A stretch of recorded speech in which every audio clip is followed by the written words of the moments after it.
नमस्कार, प्रणाम। कैसे हैं आप सब लोग? उम्मीद करता हूँ ठीक होंगे, मस्त होंगे, स्वस्थ होंगे और व्यस्त होंगे। मैं मुकेश हूँ और आप देखना प्रारंभ कर चुके हैं मुकेश सरगुजा यूट्यूब चैनल।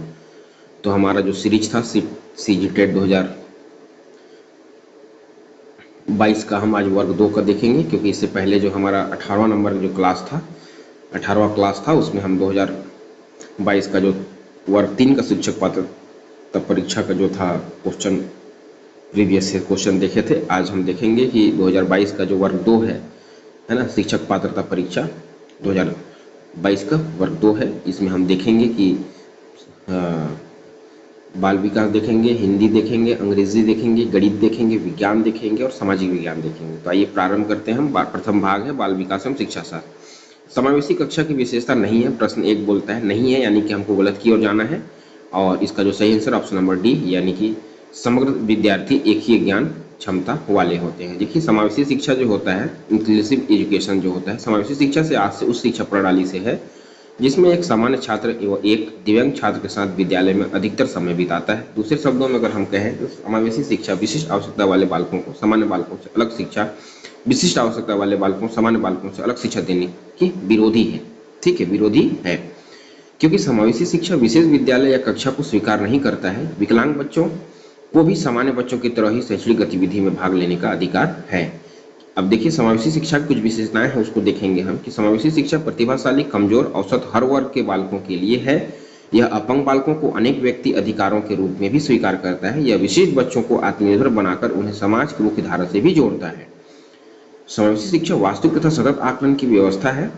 समावेशी शिक्षा में शिक्षक द्वारा आत्मीय एवं मित्रवत व्यवहार का प्रयोग किया जाता है और इसमें अलग सहायक सामग्री का प्रयोग अलग अलग विषयों हेतु किया जा सकता है। इस प्रकार समावेशी शिक्षा में समग्र विद्यार्थी एक ही ज्ञान क्षमता वाले नहीं होते हैं, क्योंकि समावेशी शिक्षा में प्रत्येक बालक की ज्ञान क्षमता अलग अलग होती है। प्रश्न 2 देखेंगे हम, बुद्धि एवं व्यक्तित्व में वंशानुक्रम की अगर पूछे तो ऑप्शन नंबर 1 की ओर चलते हैं। और ए हमें कहता है कि महत्वपूर्ण भूमिका है, क्योंकि बुद्धि एवं व्यक्तित्व में वंशानुक्रम की महत्वपूर्ण भूमिका है, क्योंकि वंशानुक्रम वह गुण है जो माता पिता से उनकी संतानों में जाता है। यह एक महत्वपूर्ण व्यक्तित्व और बुद्धि निर्धारक है, जो निर्धारित करता है कि हम कितनी दूरी जा सकते हैं, जबकि अनुवांशिक व्यक्तित्व के साथ साथ बुद्धिमत्ता में भी नाम मात्र की भूमिका निभाती है। हालांकि यह ध्यान रखना भी महत्वपूर्ण है कि पर्यावरणीय कारक भी व्यक्तित्व और बुद्धि दोनों को आकार देने में भूमिका निभाते हैं। प्रश्न 3 देखेंगे, सतत एवं व्यापक मूल्यांकन का उद्देश्य नहीं है यानी कि हमको गलत की ओर जाना है, तो ऑप्शन नंबर 1 की ओर ले चलते हैं। और ये हमें बताता है कि अध्यापक एवं अधिगम प्रक्रिया को शिक्षक केंद्रित कार्यलाप में बदलना होता है। यही नहीं है नहीं? तो इसका जो सही आंसर है ऑप्शन नंबर ए है, यानी कि सतत एवं व्यापक मूल्यांकन। सतत एवं व्यापक मूल्यांकन का अर्थ होता है कि छात्रों के विद्यालय आधारित मूल्यांकन की प्रणाली जिसमें छात्र के विकास के सभी पक्ष शामिल हैं। यह निर्धारण के विकास की प्रक्रिया है जिसमें दोहरे उद्देश्यों पर बल दिया जाता है। ये उद्देश्य व्यापक आधारित अधिगम और दूसरी ओर व्यवहारगत परिणामों के मूल्यांकन तथा निर्धारण की सततता में है। सतत मूल्यांकन के कुछ उद्देश्य हैं, क्योंकि विषय वस्तु को कंठस्थ करने की अपेक्षा चिंतन की प्रक्रिया पर जोर देना, कार्य निष्पादन का वांछित स्तर बनाए रखने के लिए मूल्यांकन का उपयोग है। अध्यापन में और शिक्षा प्राप्ति की प्रक्रिया को शिक्षार्थी केंद्रित गतिविधि बनाना, किसी कार्यक्रम की सामाजिक उपयोगिता वांछनीय अथवा प्रभावकारी निर्धारित करना और शिक्षार्थी शिक्षा प्राप्ति की प्रक्रिया और शिक्षा प्राप्ति के वातावरण के बारे में भी उपयुक्त निर्णय लेना है। छात्र के संज्ञानात्मक मनोप्रेरणा और भाव विषयक क्षेत्रों को विकसित करना है, यानी कि सिगमंड फ्रायड के प्रश्न 4 देखेंगे। सिगमंड फ्रायड के अनुसार पुत्री में पिता के प्रतिनिधित्व में से कौन सा मानसिक ग्रंथि पाई जाती है, तो ऑप्शन नंबर हम बी की ओर ले चलते हैं। बी हमें बताता है कि इलेक्ट्रा यानी कि मनोग्रंथियों में 2 प्रकार की मनोग्रंथियां होती हैं, यानी कि आडिपस यानी कि मातृत्व भावना और इलेक्ट यानी कि पितृ भावना है नहीं।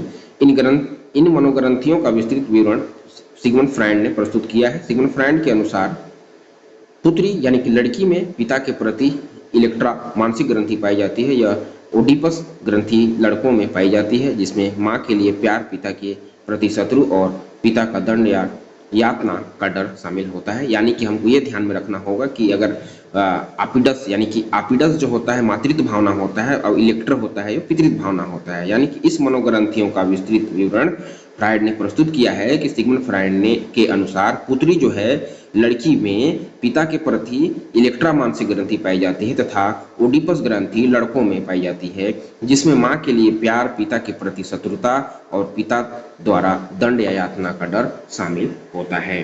तो आप इसको हम आसान भाषा में ये कहें कि लड़का कोई है तो उसमें माता की प्रति प्रेम स्नेह होता है, मतलब लड़का जो है माता से अपनी बातों को कह पाता है और लड़की जो है पिता से कह पाती है। इस बात को यहाँ पे बताया है। प्रश्न 5 देखेंगे हम कि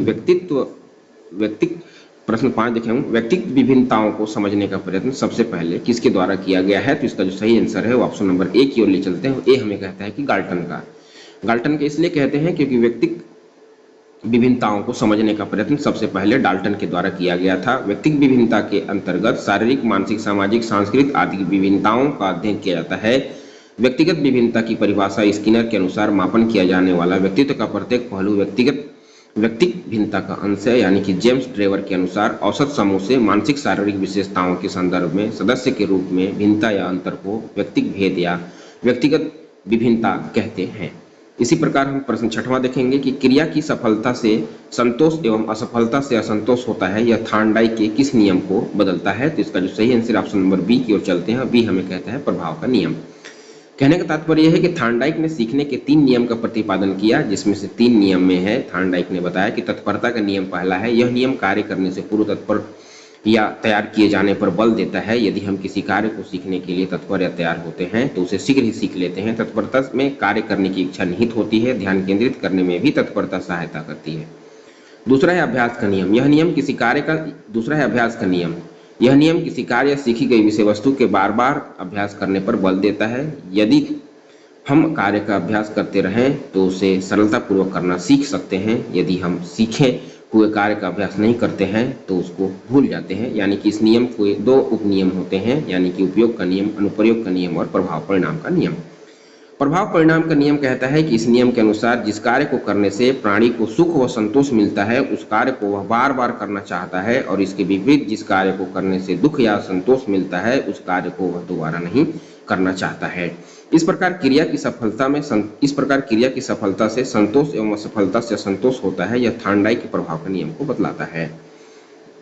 प्रश्न 7 देखेंगे हम। यदि आपकी कक्षा का कोई विद्यार्थी विद्यालय में होने वाले हर गतिविधि के विषय में जानने को उत्सुक रहता है तो उसके विषय में आपके विचार अगर होंगे तो ऑप्शन नंबर सी कहता है वह सृजनशील विद्यार्थी है। क्योंकि यदि किसी कक्षा का कोई विद्यार्थी विद्यालय में होने वाले हर गतिविधि के विषय में जानने को उत्सुक रहता है तो उसके विषय में यह विचार होंगे कि वह सृजनात्मक या फिर सृजनशील विद्यार्थी होंगे। क्योंकि सृजनशील बालक का अर्थ हुआ नए चीज़ों का सृजन या निर्माण करने वाला बालक। अतः वह बालक को जो पहले से ज्ञात तथ्यों के आधार पर नए तथ्यों एवं नए विचारों को सृजन करते हैं उसे सृजनशील बालक कहते हैं हम। सृजनशील बालक की कुछ विशेषताएं हैं, आइए देखते हैं हम। सृजनशील बालक हमेशा उत्सुक होते हैं। इनमें सीखने, समझने, याद रखने तथा तर्क करने की विशेष क्षमता पाई जाती है। सृजनशील बालक की बुद्धि लब्धि 120 प्लस या 120 से ऊपर होती है। इस प्रकार के बालकों में संवेदनशीलता अधिक पाई जाती है और सृजनशील बालक अंतर्मुखी एवं आत्मनिर्भर होते हैं। प्रश्न 8 देखेंगे हम कि कौन सा कथन मानव विकास के संबंध में अगर गलत है तो गलत की ओर अगर हम चलते हैं तो ऑप्शन नंबर ई की ओर जाएं तो वहाँ शक्ति और गति की बात करता है। क्योंकि विकास एक ऐसी प्रक्रिया है जो व्यक्ति के जन्म से लेकर उस समय तक चलती रहती है जब तक कि वह पूर्ण विकास को प्राप्त नहीं कर लेता है। यानी विकास की कुछ विशेषताएं हैं। विकास बालक की अवस्था में दीर्घकाल तक होने वाले निरंतर परिवर्तनों का एक क्रम है। विकास में परिवर्तन एक दिशा में होते हैं और विकास सामान्य से विशिष्ट की ओर होता है। विकास एवं आंतरिक प्रक्रिया पाई जाती है। विकास मात्रात्मक एवं गुणात्मक होता है। विकास में विशिष्टता पाई जाती है। प्रश्न 9 देखेंगे हम कि शिक्षा के स्तर को उच्च करने के लिए क्या किया जाता उचित होगा। तो इसका सही आंसर ऑप्शन नंबर डी की ओर ले चलते हैं और डी हमें कहता है कि छात्रों का सतत मूल्यांकन करना होगा। क्योंकि सतत मूल्यांकन का शाब्दिक अर्थ होता है कि लगातार। इस प्रकार सतत मूल्यांकन लगातार चलने वाली प्रक्रिया है। इसमें बच्चे का आकलन सतत एवं नियमित रूप से चलता रहता है। इस प्रकार शिक्षा के स्तर को उच्च करने के लिए छात्रों का सतत मूल्यांकन किया जाना उचित है। प्रश्न 10 देखेंगे हम कि अभिप्रेरणा के स्वरूप में निम्नलिखित में से कौन से लक्षण सम्मिलित हैं। तो इसका जो सही आंसर की ओर ले चलते हैं तो ऑप्शन नंबर हमको डी बोलता है उपरोक्त सभी में हम ये देखेंगे कि शक्ति संचालन होता है, परिवर्तनशील होता है, निरंतरता होता है। क्योंकि अभिप्रेरणा व्यवहार के लक्षण मानदंड अनुप्रेरणायुक्त व्यवहारों के मुख्य लक्षण निम्नलिखित प्रकार के हैं। क्योंकि परिवर्तनशीलता जो है अभिप्रेरणा युक्त व्यवहार किसी लक्ष्य की प्राप्ति के लिए किया जाता है। अतः इसमें किसी एक क्रिया को स्वतंत्र नहीं दोहराया जाना बल्कि लक्ष्य प्राप्ति के दृष्टिकोण से उसमें बार बार परिवर्तन किए जा सकते हैं। यानी कि तत्परता जो है, तत्परता में हम देखेंगे कि अभिप्रेरणा युक्त व्यक्ति उस समय तक कार्य करने के लिए तत्पर रहता है जब तक वह अपने लक्ष्य को प्राप्त नहीं कर लेता है।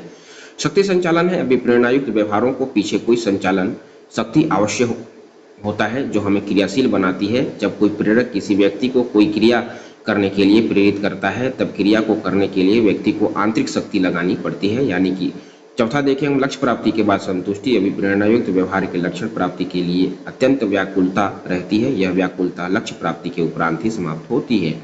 पांचवा देखेंगे हम कि लक्ष्य प्राप्ति के बाद संतुष्टि अभिप्रेरणा युक्त व्यवहार का एक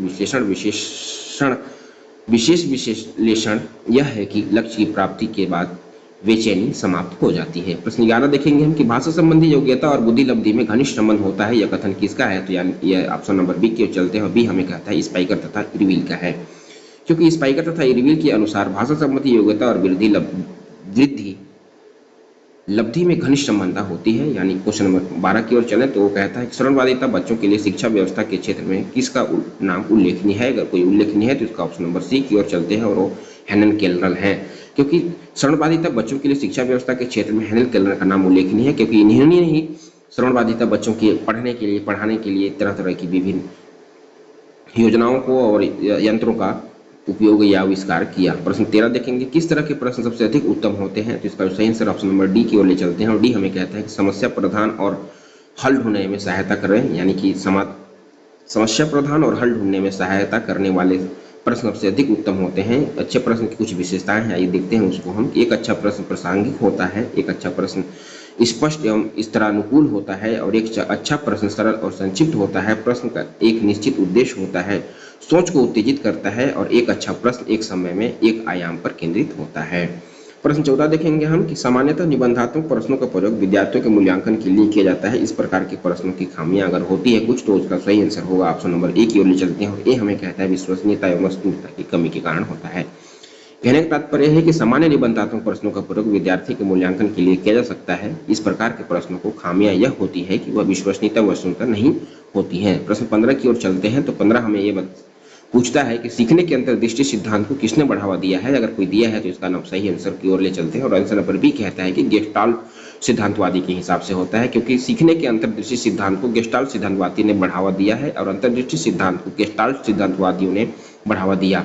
अंतर्दृष्टि सिद्धांत की व्याख्या कोहलर ने अपनी पुस्तक गेस्टाल्ट साइकोलॉजी 1959 में की है। यानी कि गेस्टाल्ट एक जर्मन भाषा का शब्द है जिसका अर्थ समग्रता अथवा पूर्णता है। इसके प्रतिपादकों में मैक्स वर्दाइमर, कुर्ट कोप्फा और कोहलर उल्लेखनीय है। इसे सीखने का गेस्टाल्ट सिद्धांत भी कहा जा सकता है। गेस्टाल्ट सिद्धांत में आकार की पूर्णता को महत्व दिया जाता है, यानी कि उसके विभिन्न अंगों पर ध्यान नहीं दिया जाता है, क्योंकि अंगों की अपेक्षा संपूर्ण हमेशा बड़ा होता है। कोहलर के अनुसार अंतर्दृष्टि परीक्षण और त्रुटि के साथ नहीं आता है, बल्कि यह अनुभव का अचानक पुनर्गठन है। यानी कि कोहलर ने अपना प्रयोग सुल्तान नाम के वान मानुस चिंपैंजी पर किया था। क्वेश्चन नंबर 16 की ओर आगे बढ़ते हैं। 16 हमसे पूछता है कि ऐसा भाषा को शिक्षा का माध्यम बनाना चाहिए, जो हमें ऑप्शन नंबर ए की ओर ले चलते हैं, जो हमें बताता है कि जिस पर जन साधारण का अत्यधिक हो। यानी कि ऐसी भाषा को शिक्षा का माध्यम बनाना चाहिए जिस पर जन साधारण का अधिपत्य हो। यानी कि भाषा शिक्षण का क्षेत्र अनुप्रयोगिक है। इसके विभिन्न विषयों के शिक्षण के लिए जिस भाषा का प्रयोग होता है वह शिक्षा का माध्यम कहलाता है। शिक्षा का माध्यम अपनी मातृभाषा की भी है, मातृभाषा भी है और माध्यम कहलाती है। इसे भाषा किसी न किसी उद्देश्य के संदर्भ में सीखी जाती है, लेकिन मातृभाषा को शिक्षा का माध्यम बनाने का मुख्य उद्देश्य अपने समाज और देश में संप्रेषण प्रक्रिया को सुदृढ़, व्यापक और व्यक्ति की अपनी भाषाई समाज के अनेक संदर्भों में जोड़ती है। यह चालने की भाषा होती है जिसमें व्यक्ति का समाजीकरण होता है। प्रश्न 17 हमसे पूछता है कि मूल प्रवृत्तियों की संख्या संवेग के संबंध में कितनी है? तो इसका जो सही आंसर की ओर ले चले तो हमारी जो ऑप्शन नंबर डी है यानी कि 14 होती है, क्योंकि मैकडूगल के अनुसार ही 14 संवेग एवं उनकी मूल श्रवणवृत्तियां होती है, जिसमें मैकडूगल ने कुल 14 संवेगों को बताया है। इनमें से कुछ संवेग सकारात्मक तथा कुछ संवेग नकारात्मक है। मैकडूगल ने अधिकार, भात्म, अभियान, आश्चर्य, आमोद, करुणा, कृतभव, वात्सल आदि को सकारात्मक श्रेणी में रखा है तथा भय, क्रोध, भूख, कामुकता, घृणा, आत्महीनता, एकांकीपन आदि को नकारात्मक संवेग की श्रेणी में रखा है। क्रमांक देखते हैं कुछ 14 संवेगों। मूल प्रवृत्ति और संवेग है। पहला है पलायन, भागना यानी कि भय है। पलायन अप्रिय यानी कि घृणा है। युत्सुता यानी क्रोध है।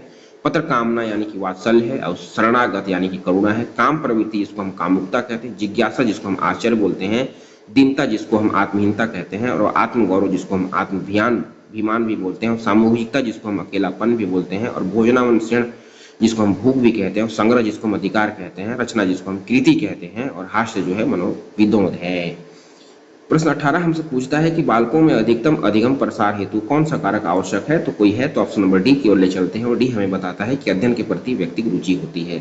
क्योंकि बालकों में अधिकतम अधिगम प्रसार हेतु अध्ययन के प्रति व्यक्तिगत रुचि कारक आवश्यक होता है, इसलिए शारीरिक स्वास्थ्य, आयु और परिपक्वता, भावनात्मक स्थिति, रुचि और प्रेरणा, तत्परता और इच्छा होता है। प्रश्न 19 की ओर जब बढ़ेंगे तो 19 हमसे पूछता है कि जिन बच्चों के परिवार का वातावरण प्रजातांत्रिक होता है वह अन्य बच्चों से अपेक्षाकृत ज्यादा होते हैं, तो इसका जो सही आंसर वो लेके चलते हैं, वो ऑप्शन नंबर बी की ओर ले चलते हैं, और वो बच्चे बहुमुखी और अधिक क्रियाशील होने वाले होते हैं, यानी कि जिन बच्चों के परिवार का वातावरण प्रजातांत्रिक होता है वह अन्य बच्चों से अपेक्षाकृत ज्यादा बहिर्मुखी और अधिक क्रियाशील वाले बालक होते हैं। बहिर्मुखी बालक वह बालक होते हैं जो अन्य लोगों की और बाहरी दुनिया से रुचि रखता है। इस प्रकार का बालक शीघ्र मित्र बनाने वाला, मिलनसार तथा बातूनी होता है। इन्हें अकेले रखना पसंद नहीं होता है, ये दूसरे के आसपास रहकर अपनी ऊर्जा हासिल करते हैं, यह जोखिम से नहीं डरते हैं। प्रश्न 20 हमसे पूछता है कि बुद्धि एवं बुद्धि परीक्षण के महत्व का निम्नलिखित में से किस कथन से पता चलता है, तो इसका जो सही आंसर लेके चलते हैं ऑप्शन नंबर डी की ओर ले चलते हैं। उपरोक्त सभी होगा, उपरोक्त सभी इसलिए होगा क्योंकि बुद्धि एवं बुद्धि परीक्षण के महत्व को हम इस तरीके से कुल 5 भागों में देखते हैं। क्योंकि पहला है, बुद्धि परीक्षण द्वारा किसी व्यक्ति की शक्तियों, कमियों और छिपी क्षमता की पहचान होती है, जिसमें बेहतर शैक्षिक और कौशल विकास संभव हो पाता है। दूसरा ये कहता है कि बुद्धि परीक्षण लोगों की प्रतिभा और प्रदर्शन की तुलना करने का एक मानकीकरण तरीका प्रदान करता है, यानी कि विश्वसनीय रूप से उपलब्धि की भविष्यवाणी करता है और प्रतिभाशाली व्यक्तियों की पहचान करता है। तीसरा है, बुद्धि परीक्षण की भूमिका व्यावसायिक मार्गदर्शन में अहम होती है। और चौथा बोलता है कि बुद्धि परीक्षण द्वारा छात्रों को उन्नति के मार्ग पर प्रशस्त किया जाता है। और पांचवा है अनुसंधान के विशिष्ट घटकों के चयन हेतु बुद्धि एक आधार होता है। प्रश्न 21 देखेंगे हम कि उच्च प्राथमिक स्तर पर एक अच्छे शिक्षक में सबसे महत्वपूर्ण विशेषता अगर कुछ है तो क्या है, तो ऑप्शन नंबर डी की ओर ले चलते हैं, और डी हमें बताता है कि शिक्षण पद्धतियों के ज्ञान की दक्षता होती है। क्योंकि उच्च प्राथमिक स्तर पर एक अच्छे शिक्षक में सबसे महत्वपूर्ण विशेषता यह होनी चाहिए कि वो शिक्षण पद्धतियों के ज्ञान में दक्ष एवं निपुण है तथा अपने कर्तव्यों और अधिकारों के प्रति सचेत हो। शिक्षण पद्धति का तात्पर्य छात्रों के बीच ज्ञान प्रदान करने और सीखने की सुविधा के लिए शिक्षकों द्वारा नियोजित एक व्यवस्थित दृष्टिकोण या रणनीति से है, यानी कि शिक्षक विषय वस्तु सीखने के उद्देश्यों और अपने छात्रों की आवश्यकताओं और प्राथमिकताओं के आधार पर शिक्षण विधियों का चयन करते हैं। 22 नंबर प्रश्न हमसे पूछता है कि शिशु के जन्म के कुछ समय बाद ही यह निश्चित किया जाता है कि भविष्य में उसका स्थान क्या है, यह परिभाषा किसकी है, तो इसका जो सही आंसर ऑप्शन नंबर बी की ओर ले चलते हैं, वो एल्डर है।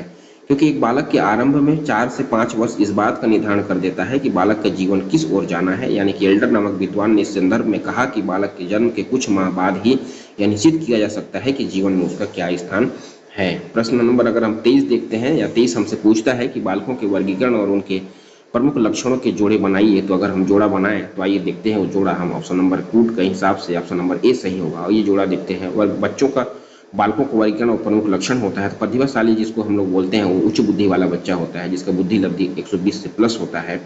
और रचनात्मक होता है जिसको हम लोग आविष्कारक भी कहते हैं। पिछड़े हुए जिसको हम लोग औसत से पीछे होते हैं, जिसका बुद्धि लब्धि 70 से कम होता है। अधिगम अयोग्य जिसको हम लोग समस्यावाचक बोलते हैं, जो समस्या उत्पन्न करता है, यानी कि मानसिक रूप से मंद होते हैं, जिसको हम निम्न बुद्धि होते हैं, क्षीण बुद्धि बोलते हैं, जिसका IQ 40 से भी कम होता है। प्रश्न 24 हमसे पूछता है किसी समस्या पर चर्चा करने का अवसर जब विद्यार्थियों को समूह में दिया जाता है तो उनके सीखने का जो क्रम है वो क्या है, तो ऑप्शन नंबर बी की ओर ले चलते हैं, और बी हमें बताता है कि बेहतर होता है। बेहतर इसलिए होता है कि समस्या पर चर्चा करने का अवसर जब विद्यार्थियों को समूह में दिया जाता है तो उनके सीखने का जो क्रम बेहतर होता है, क्योंकि चर्चा एक शिक्षण पद्धति है जो निम्नलिखित पर जोर देकर सार्थक सीखने की सुविधा प्रदान करती है। इसमें कुछ 5 चरण है, देखते हैं। शिक्षा साथियों और शिक्षकों के साथ विचार अनुभव साझा करना, दूसरा है किसी भी मुद्दे को विशिष्ट दृष्टिकोण में देखना, और तीसरा है लोकतांत्रिक सोच और सहनशीलता की भावना का विकास करना, और चौथा है अधिगम की प्रक्रिया में छात्रों की अधिकतम भागीदारी करना है, पांचवा है समूह में सार्थक अंतःक्रिया के माध्यम से सीखना होता है। प्रश्न 25 हमसे पूछता है, क्वेश्चन नंबर 25 हमसे पूछता है कि अधिगम अनुभव के कारण हमारे मौलिक व्यवहार में संशोधन है, तो अधिगम की परिभाषा निम्नलिखित में से किसने दी थी, तो इसका जो सही आंसर के लिए चले आपको, तो ऑप्शन नंबर बी बताता है कि काल्विन ने। क्योंकि अधिगम की जो परिभाषा है काल्विन के अनुसार अधिगम अनुभव के कारण हमारे मौलिक व्यवहार में भी संशोधन है, और गेट्स के अनुसार हमें अधिगम अनुभव और प्रशिक्षण के माध्यम से व्यवहार का संशोधन भी होता है और स्किनर के अनुसार हमें अधिगम प्रगतिशील व्यवहार अपनाने की प्रक्रिया कहती है। प्रश्न 26 हमसे पूछता है कि विशिष्ट आवश्यकता वाले बच्चे के अध्ययन हेतु कौन सी व्यू रचना उपयोगी होगी, तो कोई होगी तो हम ऑप्शन नंबर सी की ओर आपको ले चलते हैं। और सी हमें बताता है कि सहपाठी एवं अनुशिक्षण तथा सहकारी अधिगम होता है, यानी कि ऑप्शन नंबर सी कहता है कि विशिष्ट आवश्यकता वाले बच्चों के अध्ययन हेतु सहपाठियों द्वारा अनुशिक्षण तथा सहकारी अधिगम व्यू रचना उपयुक्त होगी। प्रश्न 27 की ओर अगर हम ले चलते हैं, प्रश्न 27 हमें कहता है कि छात्रों को क्या और कितना पढ़ाया जाए, इस बात का निर्णय अध्यापक करता है, यह शिक्षा के किस सिद्धांत के अंतर्गत आएगा। तो इसका जो सही आंसर है ऑप्शन नंबर सी की ओर ले चलते हैं। सी हमें बोलता है नियोजन का सिद्धांत, क्योंकि शिक्षण सिद्धांत तो शिक्षण कार्य में सरलता, रोचकता एवं प्रभावशीलता लाने के लिए जिन मनोवैज्ञानिक सिद्धांतों का निरूपण किया गया है शिक्षण सिद्धांत कहलाता है। यानी शिक्षण सिद्धांत के अंतर्गत निम्नलिखित सिद्धांत आते हैं, जैसे कि निम्नलिखित सिद्धांत आते हैं। देखते हैं क्या क्या सिद्धांत आता है। पहला रुचि का सिद्धांत, दूसरा निश्चित उद्देश्यों का सिद्धांत, तीसरा है चयन का सिद्धांत, चौथा है नियोजन का सिद्धांत, पांचवा है निर्माण एवं मनोरंजन का सिद्धांत, सातवां है व्यक्ति भिन्नता का सिद्धांत, आठवां है आवृत्ति का सिद्धांत और नौवां है विभाजन का सिद्धांत। यानी कि नियोजन का सिद्धांत जो कहता है शिक्षण प्रक्रिया में प्रभावशाली शिक्षण वही है जो योजना बनाकर किया जाए। शिक्षक को किसी भी पाठ को पढ़ाने से पूर्व छात्रों की आयु स्तर क्या पढ़ना है, रूपरेखा, शिक्षण विधि आदि का ठीक प्रकार से नियोजन कर लेना चाहिए। इस प्रकार छात्र के क्या और कितना पढ़ाया जाए, इस बात का निर्णय अध्यापक करता है। यह शिक्षा के नियोजन का सिद्धांत के अंतर्गत आएगा। प्रश्न 28 हमसे पूछता है कि बालकों के बौद्धिक विकास की 4 विशिष्ट अवस्थाओं को किसने बतलाया है, तो यह इसका जो सही आंसर ऑप्शन नंबर बी की ओर ले चलते हैं, उन्हें प्याजे ने बताया है। प्याजे ने ही हमको बताया है कि बालकों के बौद्धिक विकास की 4 विशिष्ट अवस्थाओं को होती हैं। ये बौद्धिक विकास की 4 विशिष्टताएं हम लोग देखेंगे। इन 4 में पहला है संवेदी पेशी अवस्था, जिसको हम लोग 0 से 2 वर्ष कहते हैं, पूर्व संक्रियात्मक अवस्था जिसको हम 2 से 7 वर्ष कहते हैं, और मूर्त संक्रियात्मक अवस्था जिसको हम 7 से 12 वर्ष कहते हैं, और औपचारिक संक्रियात्मक अवस्था जिसको हम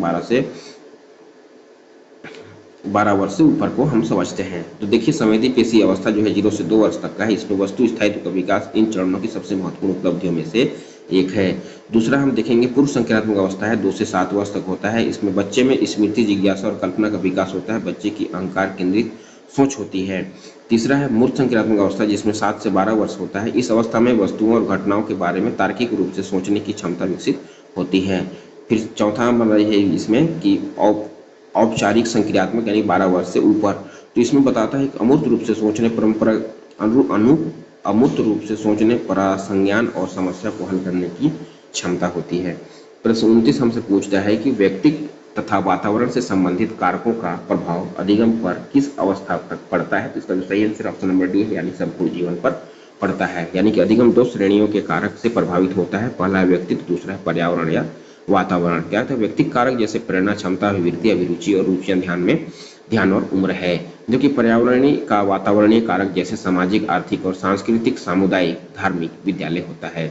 इस प्रकार व्यक्ति तथा वातावरण से संबंधित कारकों का प्रभाव अधिगम पर संपूर्ण जीवन तक पड़ता है।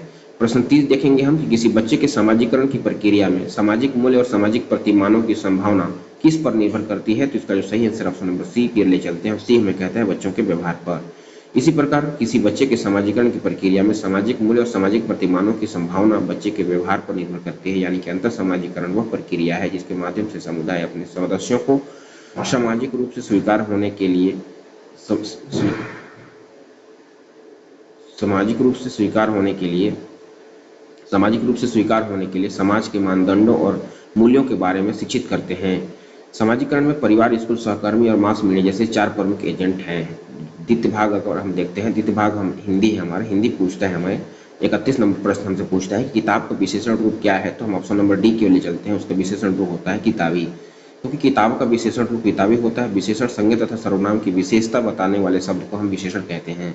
प्रश्न 32 बोलता है हमसे कि अनुनासिक ध्वनि से युक्त शब्द कौन सा है, तो अनुनासिक, तो इसका जो सही आंसर ऑप्शन नंबर सी के लिए चलते हैं भ्रांति होती है, क्योंकि उपयुक्त विकल्प में भ्रांति शब्द अनुनासिक ध्वनि से युक्त है, जबकि गंध, संग तथा अंग अनुस्वर ध्वनि से युक्त होता है। अनुनासिक वे स्वर जिनमें मुख से अधिक तथा नासिक से कम ध्वनि निकलते हैं अनुनासिक कहते हैं, जबकि अनुस्वार स्वर के बाद आने वाला व्यंजन है जिसकी ध्वनि नाक से निकलती है, जैसे अंगद, अंगूर, कंकड़ इत्यादि। प्रश्न 33 हमसे पूछता है घड़ी में तोला, घड़ी में मासा का अर्थ क्या है, तो इसका सही आंसर होगा ऑप्शन नंबर डी।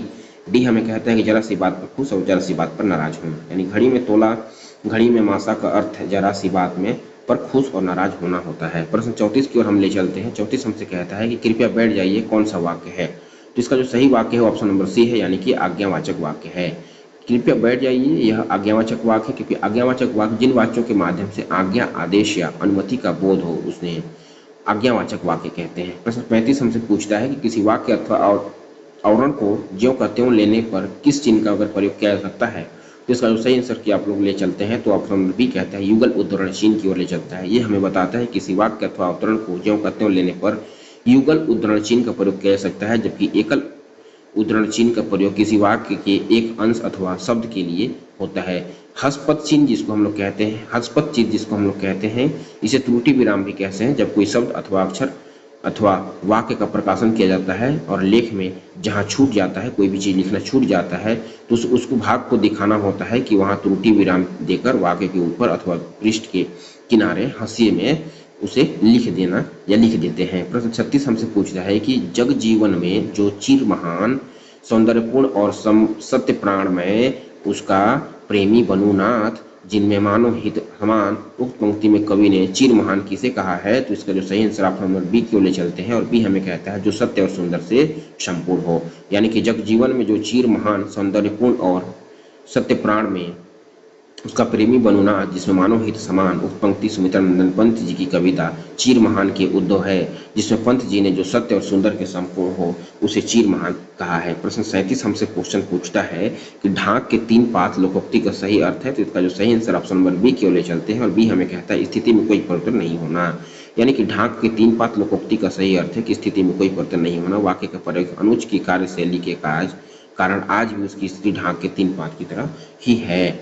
प्रश्न 38 हमसे पूछता है कि वाक्य में वचन संबंधी शब्द वाक्य में वचन संबंधी शुद्ध वाक्य का चयन कीजिए। तो शुद्ध वाक्य हमारा ऑप्शन नंबर ए है, यानी कि 3 घटनाएं घटित हुई। उपयुक्त विकल्प में वचन संबंधी शुद्ध वाक्य निम्न है, जिसमें 3 घटनाएं घटित हुई।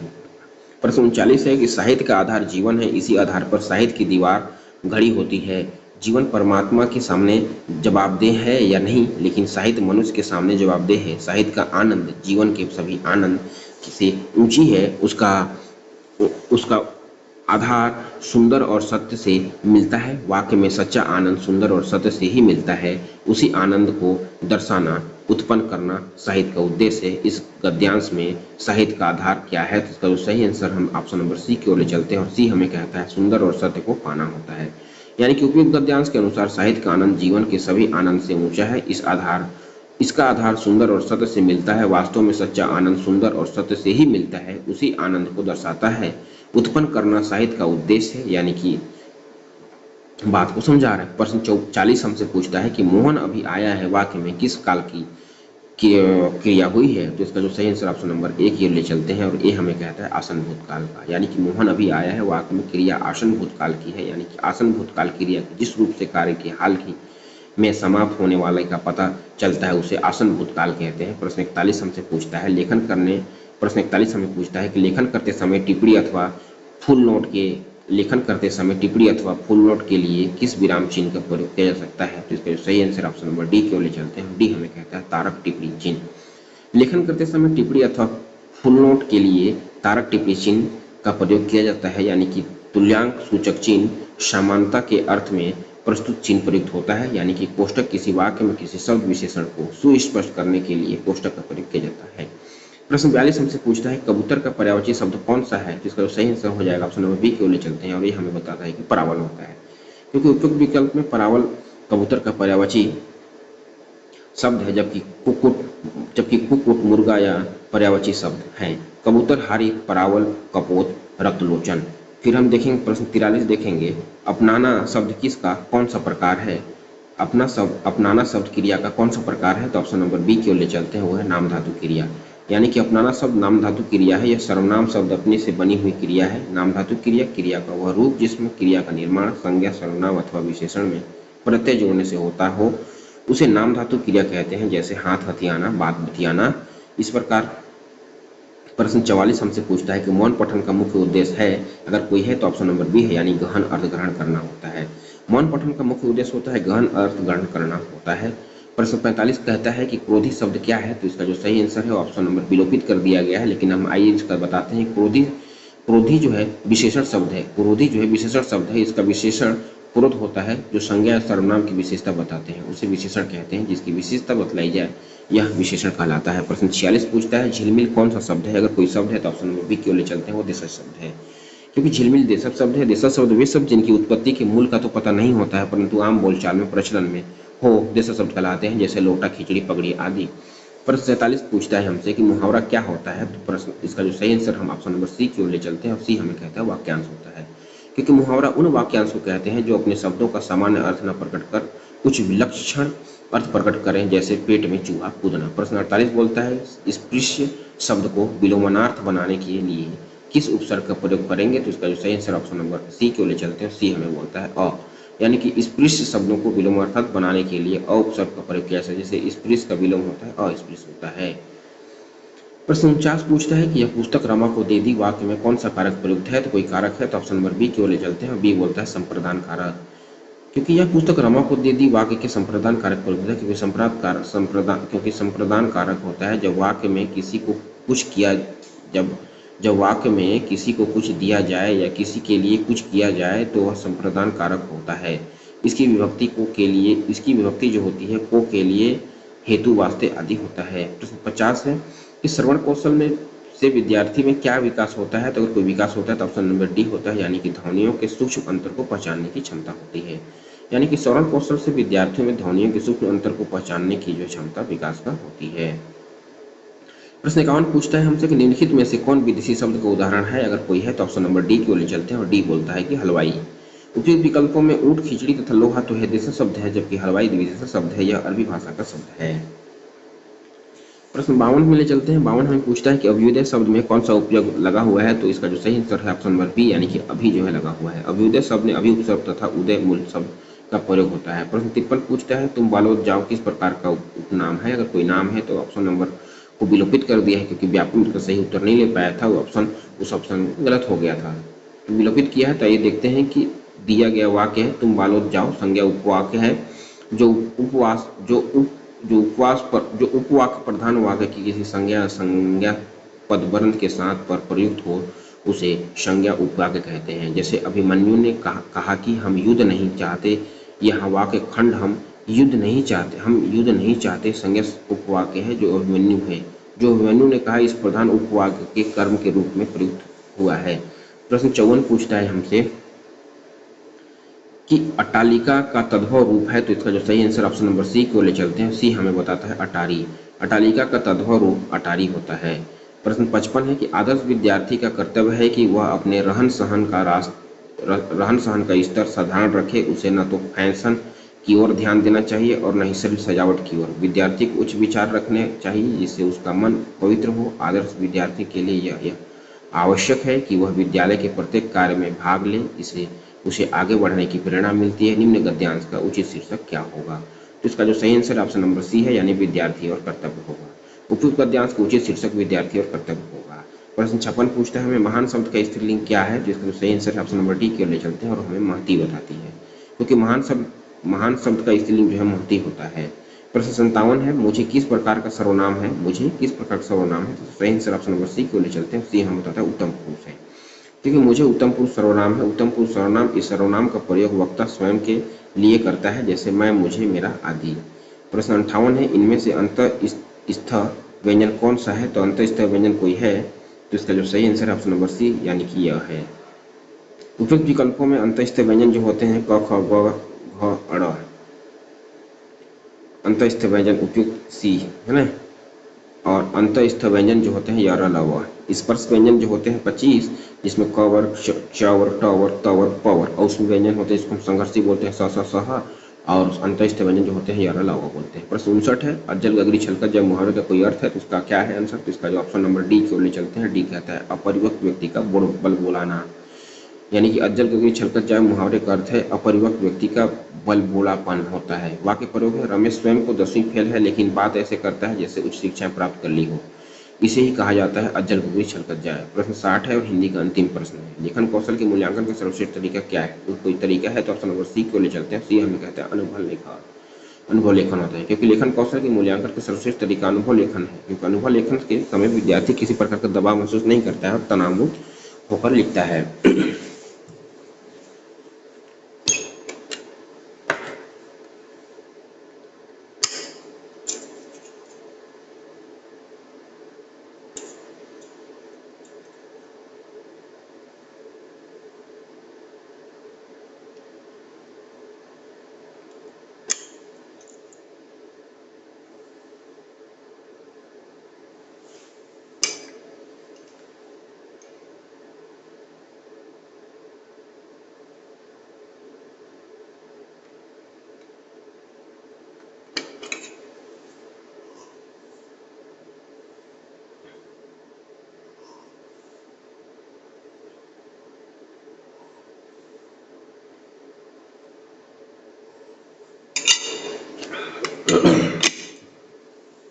अब हम देखेंगे तृतीय भाग इंग्लिश, जिसको हम अंग्रेजी कहते हैं। 71 से 70% है जो पैसेज है। पैसेज को नहीं पढ़ता हूँ मैं, पैसेज क्वेश्चन को पढ़ता हूँ। क्वेश्चन नंबर 61 है, what according to the writer is the essential link between breathing and the critical faculty. इसका जो सही आंसर हो जाएगा ऑप्शन नंबर बी, यानी both are exercise by human being.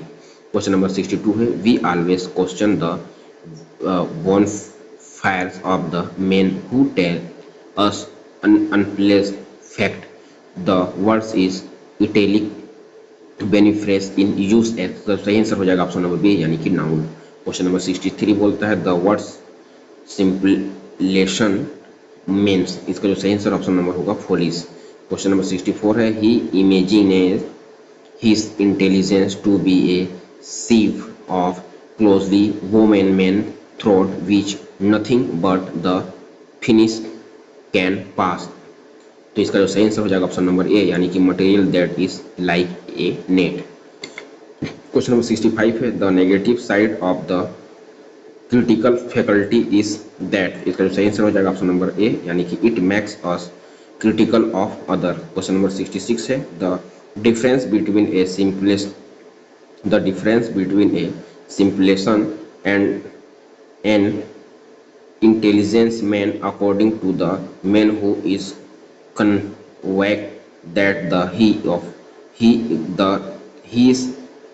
is of the latter category is that the former wholeheartedly accept all things that he sees and hers, while the latter never admit anything except after a most screening security। The words is italic simpleton in use as। इसका जो सही answer होगा option number A, यानी कि noun. Question number 67 है, its pervasiveness and force have not properly been recognized because, like breathing, it is so much a part and parcel of human activity। The words in italic previousness is us as। इसका जो सही answer हो जाएगा option number B, यानी कि noun. Question number 68 है, the critical faculty is defined as the most potent on is human makeup because. इसका जो सही आंसर ऑप्शन नंबर डी है, यानी कि all of the above. Question number 69 है, people who solicit other optional about themselves generally want। इसका जो सही आंसर ऑप्शन नंबर बी, यानी कि होनेस्ट क्रिटिसिज्म। क्वेश्चन नंबर 70 है, the self defend intelligence man defend himself on the basis of. इसका सही answer option number C, यानी कि ही procession of the critical faculty. Question number 71 से 75 है, रीड द फॉलोइंग पोएम है, इसको पढ़ना है और इसको आंसर ढूंढना है। तो 71 नंबर क्वेश्चन पढ़ता हूँ मैं, what has happened to the seeds of the laburnum tree. तो इसका सही आंसर ऑप्शन नंबर बी होगा, all the seeds of the laburnum tree have fallen. Question number 72 है, then with it is delicate whistle chirrup whispering the word इरिसमेंस। इसका जो सही answer हो जाएगा ऑप्शन नंबर ए यानी कि स्ट्रेंज। क्वेश्चन नंबर 73 है of of chitling and chitterling चिल्ट्रेलिंग and a tremor of wings and trailing the words tremor means। इसका सही आंसर ऑप्शन नंबर सी होगा यानी कि इस सेकिंग मोमेंट। क्वेश्चन नंबर 74 है how does the goldfinch come. इसका सही आंसर ऑप्शन नंबर सी हो जाएगा the goldfinch comes with twitching chirrup. Question number 75 है with whom has a goldfinch been compared in likeness। इसका सही answer हो जाएगा ऑप्शन नंबर बी यानी कि लिजार्ड। क्वेश्चन नंबर हम 76 देखेंगे हम। Surekha family apex Odia and her Surekha family speaks Odia and her neighbors speak Chhattisgarhi. With the passage of time, she speaks Odia and Chhattisgarhi fluently. Noun is the light of the above pronoun phonemons which statement is correct। इसका जो सही answer होगा option number ही होगा C acquired both a language. Question number 77 है which school of thought in the realms of English language learning see the errors as the part of learning process। इसका जो सही आंसर होगा option number B यानी कि cognitive. Question number 78 है the teaching of grammars is nether necessary NOR sufficient for learning a second language that is not necessary is provided by the first language learns success without is that is no sufficient is provided by the second language learnings a learning lack of success who proposition is this। इसका सही answer होगा option number D यानी कि no mark. Question number 79 है test of English as a foreign language TOEFL और the international English language testing system IELTS are the explain of this. सही answer option number A होगा यानी कि proficiency test होगा। Question number हम देखेंगे अब 80 यानी कि 80 which of the following is not include in the progress testing. इसका जो सही आंसर होगा ऑप्शन नंबर डी यानी कि इंटर्न एग्जामिनेशन। क्वेश्चन नंबर 81 है M R Kamal ask the learners to learn a poem by heart and resist. इसका जो सही आंसर होगा ऑप्शन नंबर बी यानी कि integrated reading and speaking. Question number 82 है which of the following is not true about the cognitive school of language learning. इसका सही answer होगा ऑप्शन नंबर सी यानी कि learners mode be corrected as soon as they make mistake in order to avoid fossilization। Question number 83 है M R Deepak find a slow learner is his class which of the following of action must he take to bring the learner is the in the mainstream. इसका सही answer होगा option number C give him her some scaffolding through remedial class। Question number 84 है Roshan can speak English and Telugu while speaking in English he something use the words of Telugu. इसका जो सही answer होगा option number A होगा code mixing होगा। कहने का मतलब यह है कि Roshan can speaking English and Telugu Roshan can speaking English and Telugu while speaking in English he something use the words of Telugu.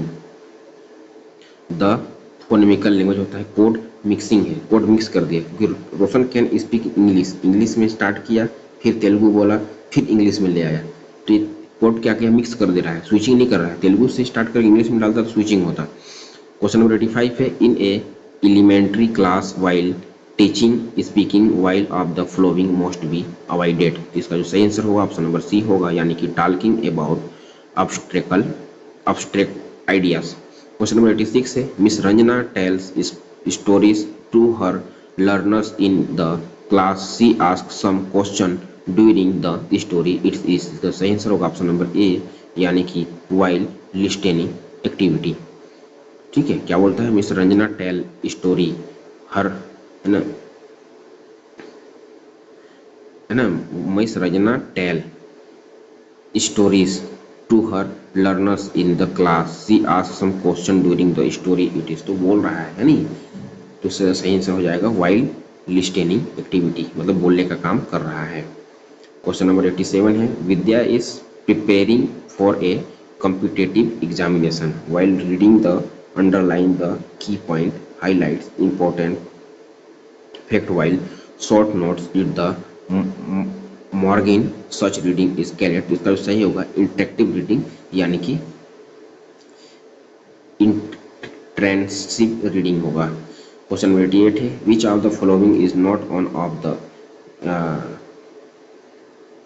criteria for assessing speaking ability as suggested by Bird and Denison 1987 in their 4-point scale। तो इसका जो सही answer होगा option number सी होगा। सी हमें बताता है कि grammatically correct structure. Question number 89 है which of the following is not true about A cloud based language lab, तो इसका जो सही आंसर होगा ऑप्शन नंबर बी होगा, यानी कि ये physical language lab which multimedia computer is required. Question number 90 जो अंतिम प्रश्न है इंग्लिश का, मैच द कॉलम्स करेक्टली, तो इसका जो सही आंसर होगा वो ऑप्शन नंबर ए होगा, यानी कि ए का 3, है ना। डिस्क्रिप्टिव राइटिंग जो होता है वो होगा of object people events process etc. फिर है नैरेटिव राइटिंग जो होगा वो होगा sequencing events and happening. Question फिर तीसरा है आर्गुमेंटेटिव राइटिंग जो होता है वो बोलता है taking a point of view and, फिर डी बोलता है परसुएसिव राइटिंग जो होता है वो getting records to change their view है। अब हम देखेंगे चतुर्थ भाग है गणित और विज्ञान का। तो गणित में है 91 प्रश्न है, a अनुपात b बराबर 2:3 और b अनुपात c बराबर 5:7 है, तो a अनुपात b अनुपात c का मान क्या होगा, तो इसका जो सही आंसर है ऑप्शन नंबर ए है, यानी कि 10:15:21 होगा। क्वेश्चन नंबर 92 है यदि Sn बराबर n² + 2n तो पहला पद और सामान्य अंतर ज्ञात कीजिए, तो Sn बराबर समांतर श्रेणी का अगर जो योग होगा वो ऑप्शन नंबर ए होगा, यानी 3/2 होगा। क्वेश्चन नंबर 93 है यानी प्रतिशत डेटा के लिए किस प्रकार का ग्राफ सबसे अच्छा काम करता है, तो इसका जो सही आंसर होगा पाई चार्ट है, क्योंकि प्रतिशत डेटा के लिए पाई चार्ट का ग्राफ सबसे अच्छा काम करता है। प्रश्न 94 है यदि किसी बेलन का व्यास 28 सेंटीमीटर और ऊंचाई 10 सेंटीमीटर है तो बेलन का आयतन क्या होगा, तो सही आंसर है ऑप्शन नंबर ए, यानी कि 1960 पाई होगा। क्वेश्चन नंबर 95 है एक बारंबारता वितरण जिसमें 10 और 20 से कम की सीमा वाले वर्ग होते हैं का मध्य बिंदु होगा, तो होगा ऑप्शन नंबर सी, यानी कि 14 ऑप्शन नंबर सी यानी कि 15 होगा। प्रश्न 96 से एक आदमी 1400 में एक साइकिल खरीदता है और उसे 15% की हानि पर बेचता है, तो उसके साइकिल का विक्रय मूल्य क्या होगा, तो उसका जो सही आंसर होगा ऑप्शन नंबर ए, यानी कि 1190 होगा। प्रश्न नंबर हम देखेंगे 97, एक घनाभ के आधार का क्षेत्रफल अज्ञात कीजिए जिसका आयतन 900 मीटर स्क्वायर तथा ऊंचाई 5 मीटर है, तो इसका जो सही आंसर होगा ऑप्शन नंबर डी की ओर चलते हैं, डी हमें कहता है 180 मीटर स्क्वायर होगा। एक वृत्त जिसमें त्रिज्याखंड विभिन्न राशियों को निरूपित करता है कहलाता है, तो ऑप्शन नंबर सी यानी कि पाई चार्ट कहलाता है। क्वेश्चन नंबर 99 है जब आंकड़ों का वर्गीकरण स्थान या क्षेत्रों के अनुसार किया जाता है तो उसे कहते हैं ऑप्शन नंबर सी यानी कि भौगोलिक वर्गीकरण कहते हैं। जब आंकड़ों का वर्गीकरण स्थान या क्षेत्र के अनुसार किया जाता है तो उसे भौगोलिक वर्गीकरण कहते हैं। प्रश्न 100 बोलता है निम्नलिखित में से कौन सा बैंकिंग मॉडल के बारे में सही है, तो इसका जो सही आंसर है ऑप्शन नंबर सी, यानी इसे सर्वप्रथम पाउलो फ्रेयरी ने इस्तेमाल किया था। बैंकिंग मॉडल के बारे में सर्वप्रथम ब्राजील के दार्शनिक पाउलो फ्रेयरी ने अपनी पुस्तक पेडागाजी ऑफ द ओप्रेस्ड में दिया था। प्रश्न 101 है एक त्रिभुज का क्षेत्रफल ज्ञात कीजिए जिसका आधार 10 इंच तथा ऊंचाई 7 इंच है, तो इसका सही आंसर होगा ऑप्शन नंबर ए, यानी कि 35 इंच स्क्वायर होगा। प्रश्न 102 है, किसी त्रिभुज के विकर्ण की संख्या क्या होती है? तो ऑप्शन नंबर ए यानी कि शून्य होती है। किसी त्रिभुज के विकर्ण की संख्या क्या होती है? तो शून्य होती है। क्वेश्चन नंबर 130 है, क्वेश्चन नंबर 103 है, द्वितीयक डेटा पर प्राथमिक डेटा को प्राथमिकता दी जाती है क्योंकि यह संक्षिप्त और सटीक है। ऑप्शन नंबर ए बोलता है कि द्वितीयक डेटा पर प्राथमिक डेटा को प्राथमिकता दी जाती है क्योंकि यह संक्षिप्त और सटीक होता है। क्वेश्चन नंबर 104 है, एक अंक से गुणा करना क्या नहीं है? तो अगर एक कौन सा गुणा करना गणितीय फलन नहीं है, ऑप्शन नंबर सी है, क्योंकि एक अंक से गुणा करना गणितीय फलन नहीं है, क्योंकि गणित में जब कोई राशि का मान किसी एक या एक से अधिक राशियों के मान पर निर्भर करता है तो संकलन को वियुक्त करने के लिए फलन यानी कि फंक्शनल शब्द का प्रयोग किया जाता है। प्रश्न 105 है, प्रश्न 105 है, 3 करनी 64 का स्क्वायर का मान अज्ञात कीजिए। तो सही आंसर होगा इसका ऑप्शन नंबर बी यानी कि 16 है। फिर क्वेश्चन नंबर 106 है, निम्नलिखित कथनों में से समकोण त्रिभुज के लिए कौन सा सत्य नहीं है, कोण को अंकित करता है? तो सही आंसर ऑप्शन नंबर बी यानी कि ऑप्शन नंबर डी यानी कि कोण एल और कोण जे अधिक कोण है। क्वेश्चन नंबर 107 देखेंगे हम, एक साइकिल सवार 2 घंटे में 10 क्वेश्चन नंबर 107 देखेंगे हम, एक साइकिल सवार 2 घंटे में 10 किलोमीटर और 1 घंटे में 13 किलोमीटर यात्रा करता है तो उसकी औसत चाल क्या होती है? तो इसका सही आंसर होगा ऑप्शन नंबर डी यानी कि 11 किलोमीटर प्रति घंटा होगा। प्रश्न 108 है, दिए गए चित्र में डीए फिर कोण ए बी फिर सी बी फिर कोण ए बी और ए सी फिर बी डी है, तब निम्न में से कौन सा कथन सही है? तो इसका सही आंसर होगा ऑप्शन नंबर ए होगा, यानी कि कोण ए बी सी बराबर कोण बी ए डी होगा। प्रश्न नंबर 109 है, एक घन का पृष्ठ क्षेत्रफल ज्ञात कीजिए जिसकी भुजा 15 सेंटीमीटर है। तो इसका सही आंसर ऑप्शन नंबर बी यानी कि 1350 सेंटीमीटर स्क्वायर होगा। प्रश्न 110 है, कौन से दो कोण पूरक नहीं है तो ऑप्शन नंबर डी की ओर चलते हैं। बोलता है कि 23 अंश और 170 अंश नहीं है। प्रश्न 111 है, किसी शहर की जनसंख्या 1,25,000 है ना, किसी शहर की जनसंख्या 1,25,000 है और वहाँ की जनसंख्या 2% वर्ष की दर से बढ़ती है तो 3 साल बाद वहाँ की जनसंख्या कितनी होगी? तो इसका सही आंसर होगा ऑप्शन नंबर बी यानी कि 13, 26, 51 होगी। प्रश्न 112 है, यदि x बराबर 1, y बराबर 2 और z बराबर -3 तब x square 3y minus 5 square y plus 2z का मान ज्ञात कीजिए। तो सही आंसर ऑप्शन नंबर होगा -12। प्रश्न 113 है, 7 सेंटीमीटर त्रिज्या वाले अर्धवृत्त को परिधि और क्षेत्रफल ज्ञात कर कीजिए जहां पाई बराबर 22/7 होगा। ऑप्शन नंबर इसका सी है यानी 36 सेंटीमीटर और 77 सेंटीमीटर होगा। प्रश्न 114 है, 3x plus 2y plus 3z और 4x plus 6y plus 5z के योग में से 4x plus 7y minus 2z को घटाने पर ऑप्शन नंबर डी आएगा यानी 3x minus 11y plus 10z होगा। प्रश्न 115 है, प्राथमिक स्तर पर गणित की पहेलियां मदद करती हैं तो ऑप्शन नंबर डी है यानी समस्या सुलझाने के कौशल को प्रोत्साहन हेतु बढ़ावा हेतु, यानी कि प्राथमिक स्तर पर गणित की पहेलियां बच्चों के समस्या सुलझाने के कौशल को प्रोत्साहन हेतु बढ़ावा देने हेतु मदद करती है। प्रश्न 116 है, गणितीय विचार विकसित करने के लिए अनुभव और प्रतीक प्र चित्र ची भाषा भा इसका उपयोग निम्न क्रम में किया जाता है। तो ऑप्शन नंबर डी है यानी कि अभा ची प्र कर सकते हैं। अ से भाषा, आ से अनुभव, भा से अनुभव से अ, भाषा से भा, चित्र से ची और प्रतीक से प्र। प्रश्न 117 है, किसी चतुर्भुज के चारों कोणों का योग 360 होता है, यह कोण क्या कहलाता है? तो यह व्यापीकरण कहलाता है, क्योंकि किसी चतुर्भुज के चारों कोणों का योग 360 होता है, यह सोचना व्यापीकरण कहलाता है। प्रश्न 118 है, एक आयताकार बाड़ का क्षेत्रफल 500 वर्ग फीट है, यदि बाड़े की चौड़ाई 20 फीट है तो लंबाई ज्ञात कीजिए। तो इसका जो सही आंसर होगा ऑप्शन नंबर बी होगा यानी 25 फीट होगा। प्रश्न 119 है, रैखिक समीकरण का हल निकालिए। तो इसका जो सही आंसर होगा ऑप्शन नंबर सी यानी कि -1/3 होगा। प्रश्न 120 है और मैथ का यह अंतिम सवाल है, 2.5 वर्षों में मतलब 2.5 वर्षों में 6,000 रुपये पर साधारण ब्याज के रूप में कितना प्रतिशत वार्षिक दर से 250 रुपये प्राप्त होगा? तो इसका जो सही आंसर ऑप्शन नंबर क्या है? बी है यानी कि 1 सही 2/3 होगा।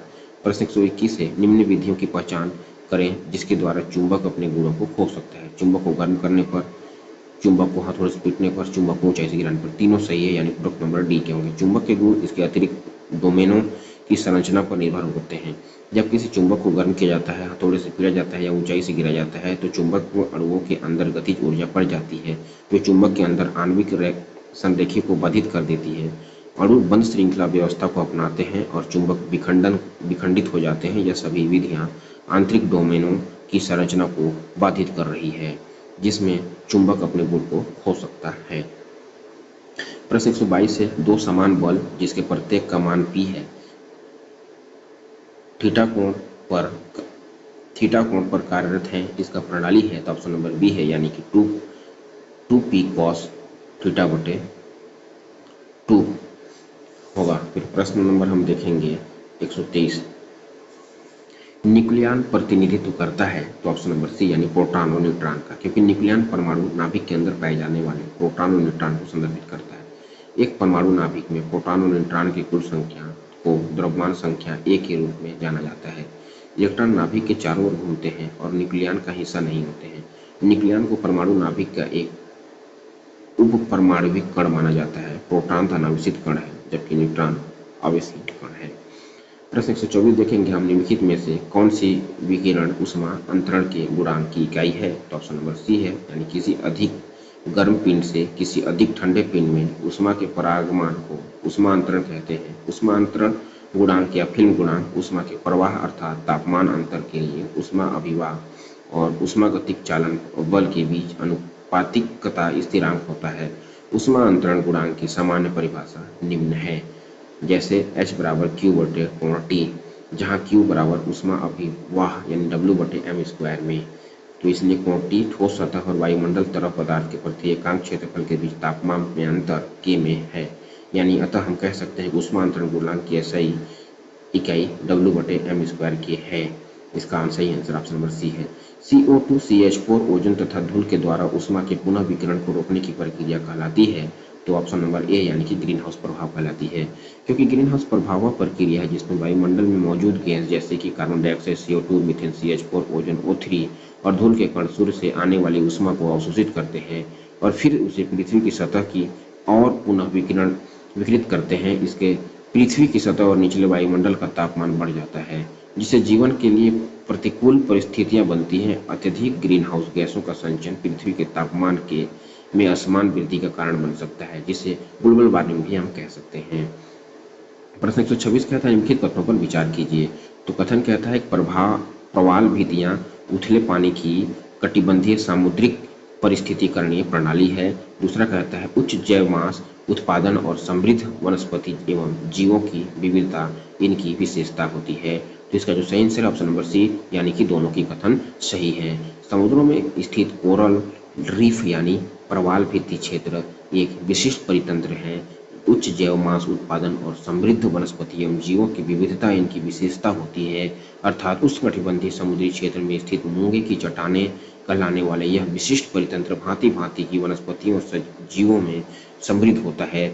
जहाँ धरती पर उष्णकटिबंधीय वर्षा वन सबसे बड़े उत्पादक एवं जैव विविधता से संपन्न माने जाते हैं, वहीं समुद्र में स्थित प्रवाह भित्ति क्षेत्र उत्पादकता व जैव विविधता की दृष्टि से धरती के वर्षा वनों के समतुल्य है।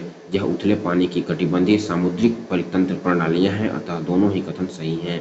प्रश्न 127 की ओर चलते हैं। 127 कहता है कि नारियल का खाने योग्य भाग क्या होता है। तो भ्रूणपोष होता है। ऑप्शन नंबर बी सही है, क्योंकि नारियल, जिसे वैज्ञानिक रूप से कोकोस न्यूसीफेरा के नाम से जाना जाता है, एक रेशेदार डूब फल है। नारियल के फल का खाने योग्य भाग भ्रूणपोष ऊतक है। नारियल में दो भ्रूणपोष होते हैं, एक तरल व दूसरा कोशिकीय।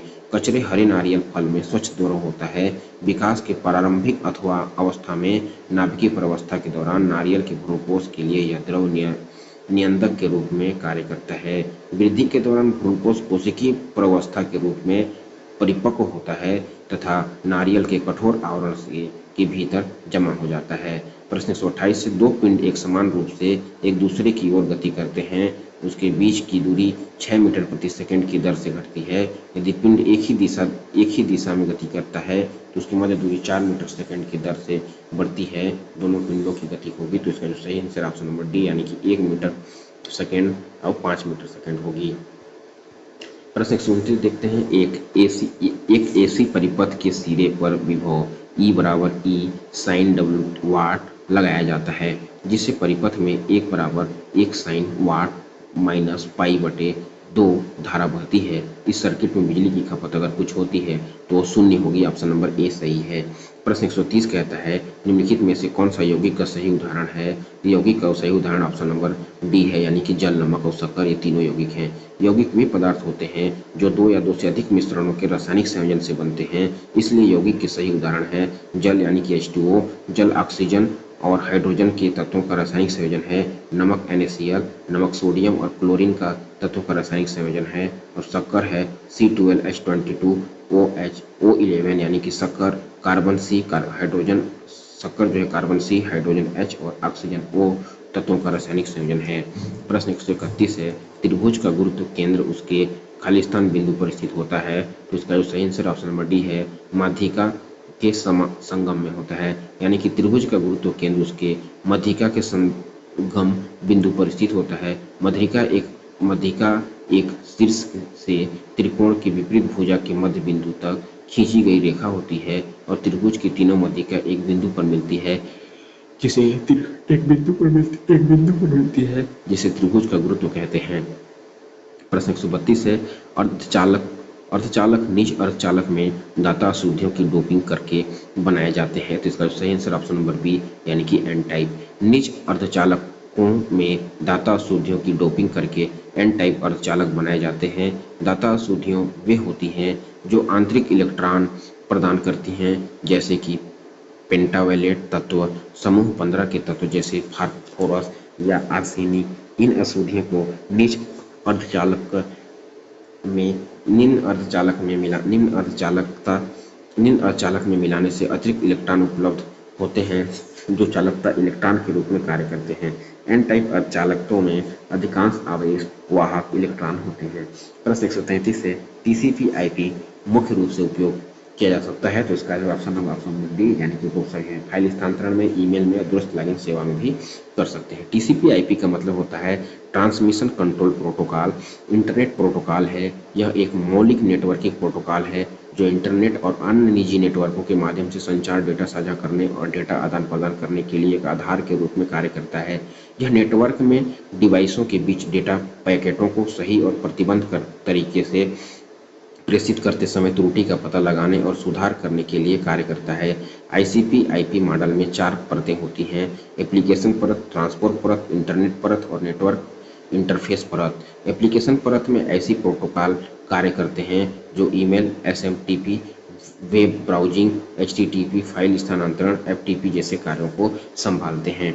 प्रश्न 134 से विद्युत फ्यूज तार के लिए क्या महत्वहीन है, तो इसका जो सही आंसर ऑप्शन नंबर डी है, यानी कि ऑप्शन नंबर क्या महत्वहीन है, ऑप्शन नंबर डी है, तार की लंबाई। महत्वहीन की बात कर रहा है, नहीं जिसका कोई महत्व नहीं है।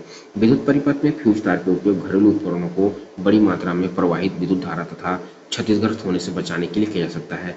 तार का विशिष्ट प्रतिरोध, तार की त्रिज्या और तार के बहने वाली धारा विद्युत फ्यूज तार के लिए महत्वपूर्ण तत्व है। ये सभी तत्व फ्यूज के गलनांक और उसके बहने वाली धारा की क्षमता को प्रभावित करते हैं। तार की लंबाई इसके गलनांक या धारा प्रवाह की क्षमता को प्रवाह नहीं करता है, क्योंकि फ्यूज तार का मुख्य कार्य अत्यधिक धारा के प्रवाह को रोकना होता है, जो कि उसके गलनांक और विशिष्ट प्रतिरोध पर निर्भर करता है।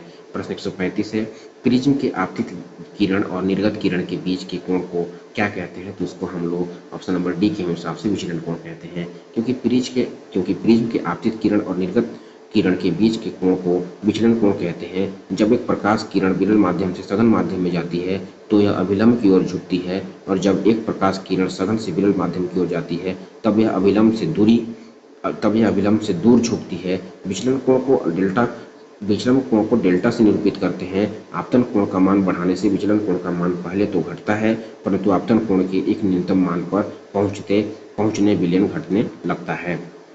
प्रश्न 136 है सोडियम का प्रतीक है, तो सोडियम का जो प्रतीक है ऑप्शन नंबर सी है, यानी कि Na है। क्योंकि सोडियम का रासायनिक नाम Na है। यह लैटिन शब्द नाइट्रियम से लिया गया है। सोडियम का परमाणु संख्या 11 है। अत्यंत ही क्रियाशील तत्व होने के कारण यह मुक्त अवस्था में नहीं पाया जाता है।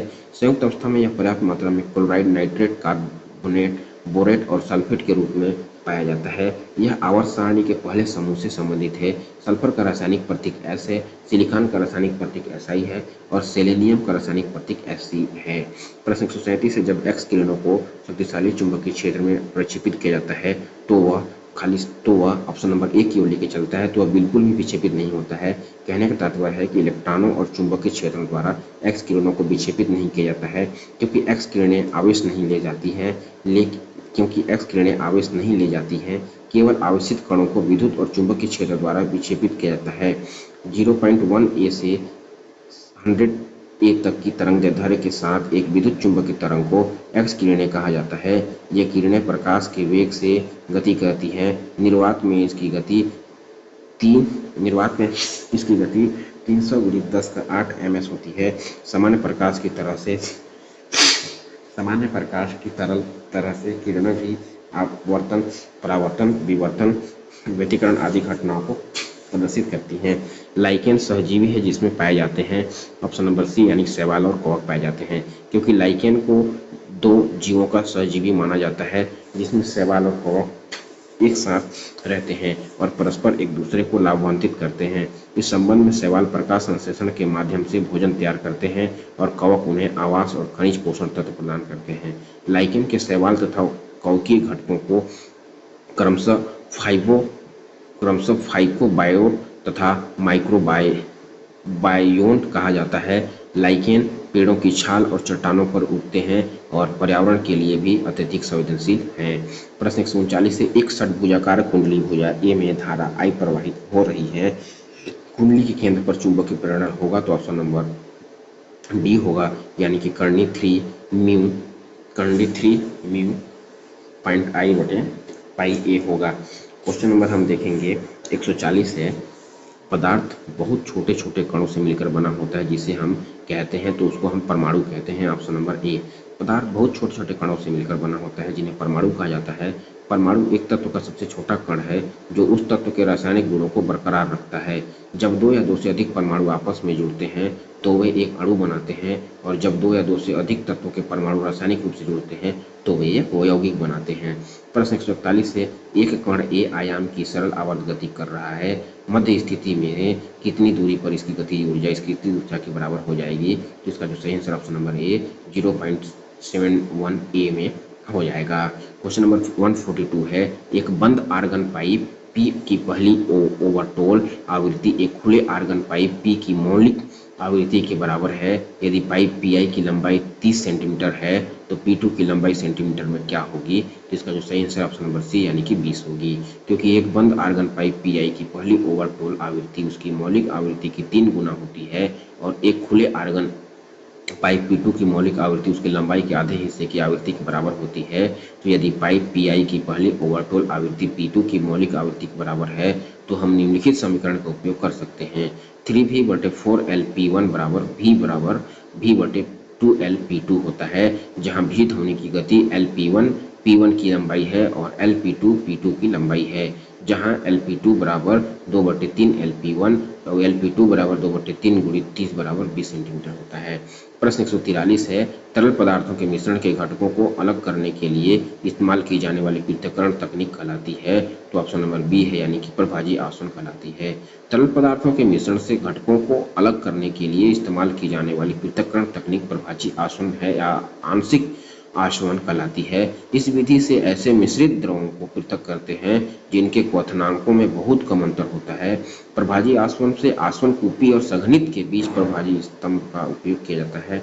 रासायनिक यौगिकों को एक ऐसे तापमान पर गर्म करके पृथक किया जाता है जिस पर मिश्रण के एकाधिक अंश वाष्पीकृत हो जाता है।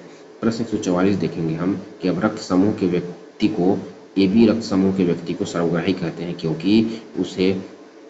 क्योंकि उसके रक्त में एंटीबॉडी नहीं पाया जाता। ऑप्शन नंबर बी सही है, क्योंकि AB रक्त समूह के व्यक्ति को सर्वग्राही कहते हैं क्योंकि उसके रक्त प्लाज्मा में एंटीबॉडी नहीं पाए जाते हैं। इसका मतलब है कि इनके रक्त में A और B एंटीजन दोनों होते हैं, लेकिन इनके प्लाज्मा में एंटी-A और एंटी-B एंटीबॉडी A और एंटीबॉडी B एंटीबॉडी नहीं पाए जाते हैं, जिससे ये किसी भी रक्त समूह का रक्त स्वीकार कर सकते हैं। ओ रक्त समूह के व्यक्ति को सर्वदाता कहते हैं क्योंकि इसके रक्त प्लाज्मा में एंटी-ए और एंटी-बी दोनों एंटीबॉडी पाए जाते हैं। इसके रक्त में ए और बी एंटीजन नहीं होते हैं जिससे ये किसी रक्त समूह को रक्त प्रदान कर सकते हैं। प्रश्न 145 कहता है निम्नलिखित में से कौन सा कंप्यूटर दुनिया का पहला व्यावसायिक कंप्यूटर है? तो ऑप्शन नंबर बी है यानी कि ENIAC, है ना।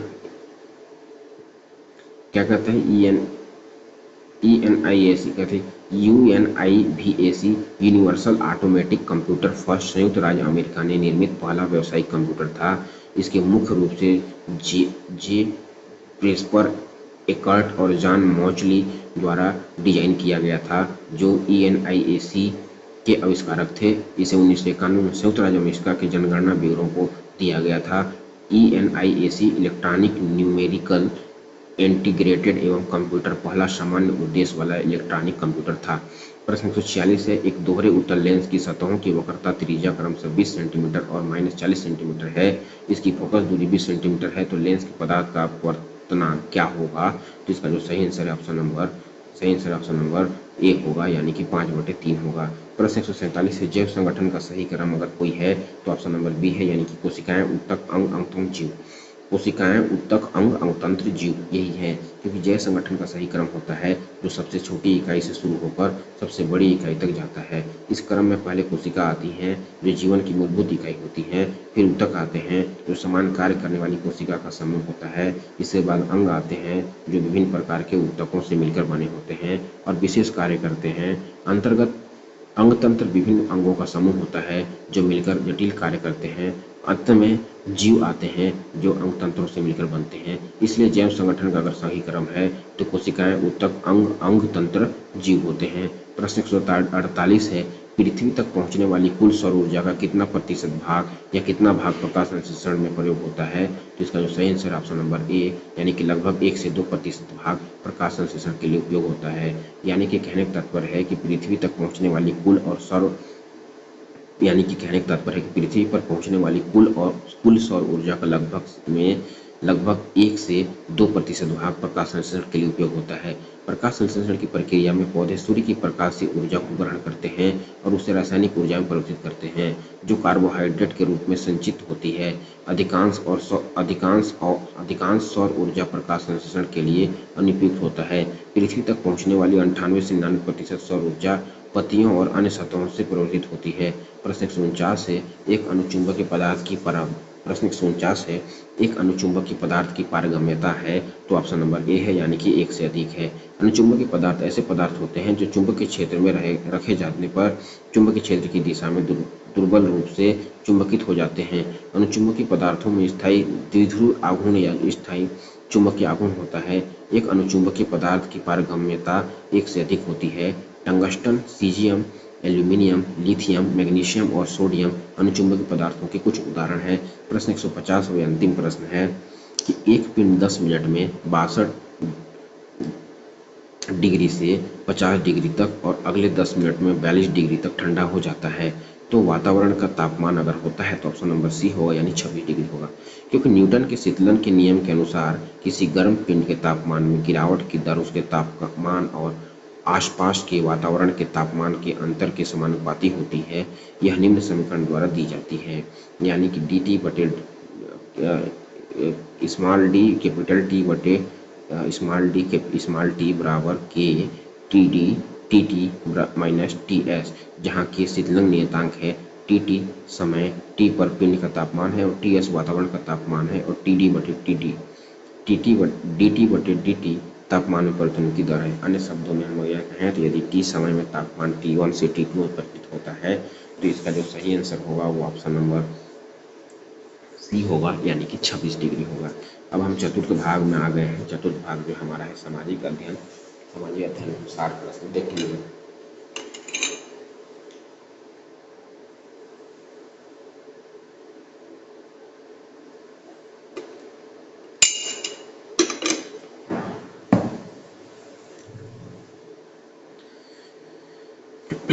प्रश्न 91 है सम्राट अशोक के इतिहास जानने का मुख्य स्रोत अभिलेख हैं, उसके खरोष्ठी भाषा के कितने अभिलेख प्राप्त हैं? तो ऑप्शन नंबर डी कहता है 2, क्योंकि मौर्य सम्राट अशोक के अभिलेख में केवल शहबाजगढ़ी और मानसेहरा के अभिलेख खगोष्ठी लिपि में लिखे गए हैं। अशोक के अभिलेखों में केवल यही 2 अभिलेख हैं जो खगोष्ठी लिपि में लिखे गए हैं। प्रश्न 92 है, सुप्रीम कोर्ट ने कार्यस्थल में महिलाओं की छेड़छाड़ को मौलिक अधिकारों का हनन का अपराध मानने वाला विशाखा दिशा निर्देश कब जारी किया गया था? तो ऑप्शन नंबर बी है 1997 में। यानी कि सुप्रीम कोर्ट ने कार्यस्थल में महिलाओं की छेड़छाड़ को मौलिक अधिकारों को हनन कर अपराध मानने वाला विशाखा दिशा निर्देश 1997 में जारी किया और पुनः 2013 में इसे उसी रूप में लागू किया गया। नोट, यौन उत्पीड़न की कोई भी घटना संविधान में यौन उत्पीड़न की कोई भी घटना संविधान के अनुच्छेद 14, 15 और 21 के तहत दिए गए मौलिक अधिकारों तथा अनुच्छेद 19(1) के तहत व्यक्तिगत स्वतंत्रता का उल्लंघन है। प्रश्न क्रमांक हम 93 देखेंगे। 93 कहता है कि पंचतंत्र का फारसी भाषा में अनुवाद करने वाले लेखक का नाम क्या है? तो उसका जो सही आंसर है ऑप्शन नंबर बी है, यानी कि अबुल फजल है। यानी कि अबुल फजल ने संस्कृत ग्रंथ पंचतंत्र का फारसी भाषा में अनुवाद किया और उसे अनवर ए सुहेली नाम से जाना जाता है। नोट है, पंचतंत्र संस्कृत ग्रंथ की रचना विष्णु शर्मा ने की है। प्रश्न 94 है, सम्राट अशोक ने पहली धर्म यात्रा निम्नलिखित स्थान पर की थी? तो ऑप्शन नंबर ए है, यानी कि बोधगया से। क्योंकि सम्राट अशोक अपने शासनकाल के 10वें वर्ष पहली धर्म यात्रा बोधगया की थी। तदुपरांत अपने राज्याभिषेक के 20वें वर्ष में लुम्बिनी की यात्रा की तथा लुम्बिनी ग्राम को कर्मुक्त घोषित कर दिया था। प्रश्न 95 है, निम्नलिखित अधीनस्थ राजपूत राज का अकबर के साथ कोई वैवाहिक संबंध नहीं था? ऑप्शन नंबर सी है, बांसवाड़ा। यानी कि दिए गए प्रश्न में बांसवाड़ा अधीनस्थ राजपूत राज का अकबर के साथ कोई वैवाहिक संबंध नहीं था, जबकि अधीनस्थ राजपूत राज्यों ने जैसलमेर, बीकानेर और आमेर के साथ अकबर का वैवाहिक संबंध था। प्रश्न 96 है, मुक्ति का साधन भक्ति मार्ग बताने वाले भक्ति आंदोलन के प्रथम संत का नाम क्या था? तो ऑप्शन नंबर डी कहता है रामानुज था। क्योंकि मुक्ति का साधन भक्ति मार्ग बताने वाले भक्ति आंदोलन के प्रथम संत शंकराचार्य हैं और चूंकि शंकराचार्य विकल्प नहीं है इसलिए रामानुजन मुक्ति का साधन भक्ति का मार्ग बताने वाले पहले संत है।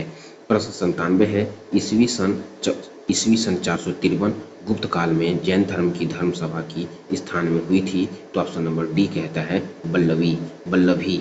यानी कि गुप्त काल में सन 453 ईस्वी में द्वितीय जैन धर्म की धर्म सभा गुजरात में बल्लभी नामक स्थान पर हुई, जिसमें सभापति प्रसिद्ध जैन आचार्य क्षमा भ्रमण थे। उसमें धर्म ग्रंथों का अंतिम संकलन कर इन्हें लिपिबद्ध किया गया।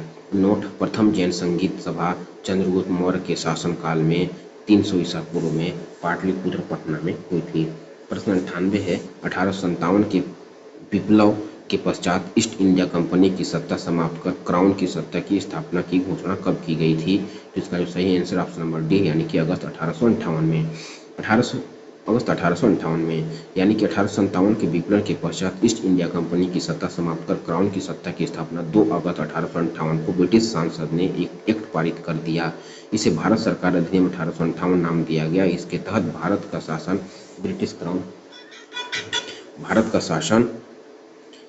ब्रिटिश क्राउन के हाथों में चला गया और भारत के ऊपर इंग्लैंड की संसद की सीधा नियंत्रण कंट्रोल हो गया। प्रश्न 99 है, निम्नलिखित में से किस राजा ने दक्षिण पूर्वी एशिया के मलाया में भारतीय साम्राज्य की स्थापना की थी? तो इसका सही आंसर ऑप्शन नंबर बी है, यानी कि शैलेंद्र में।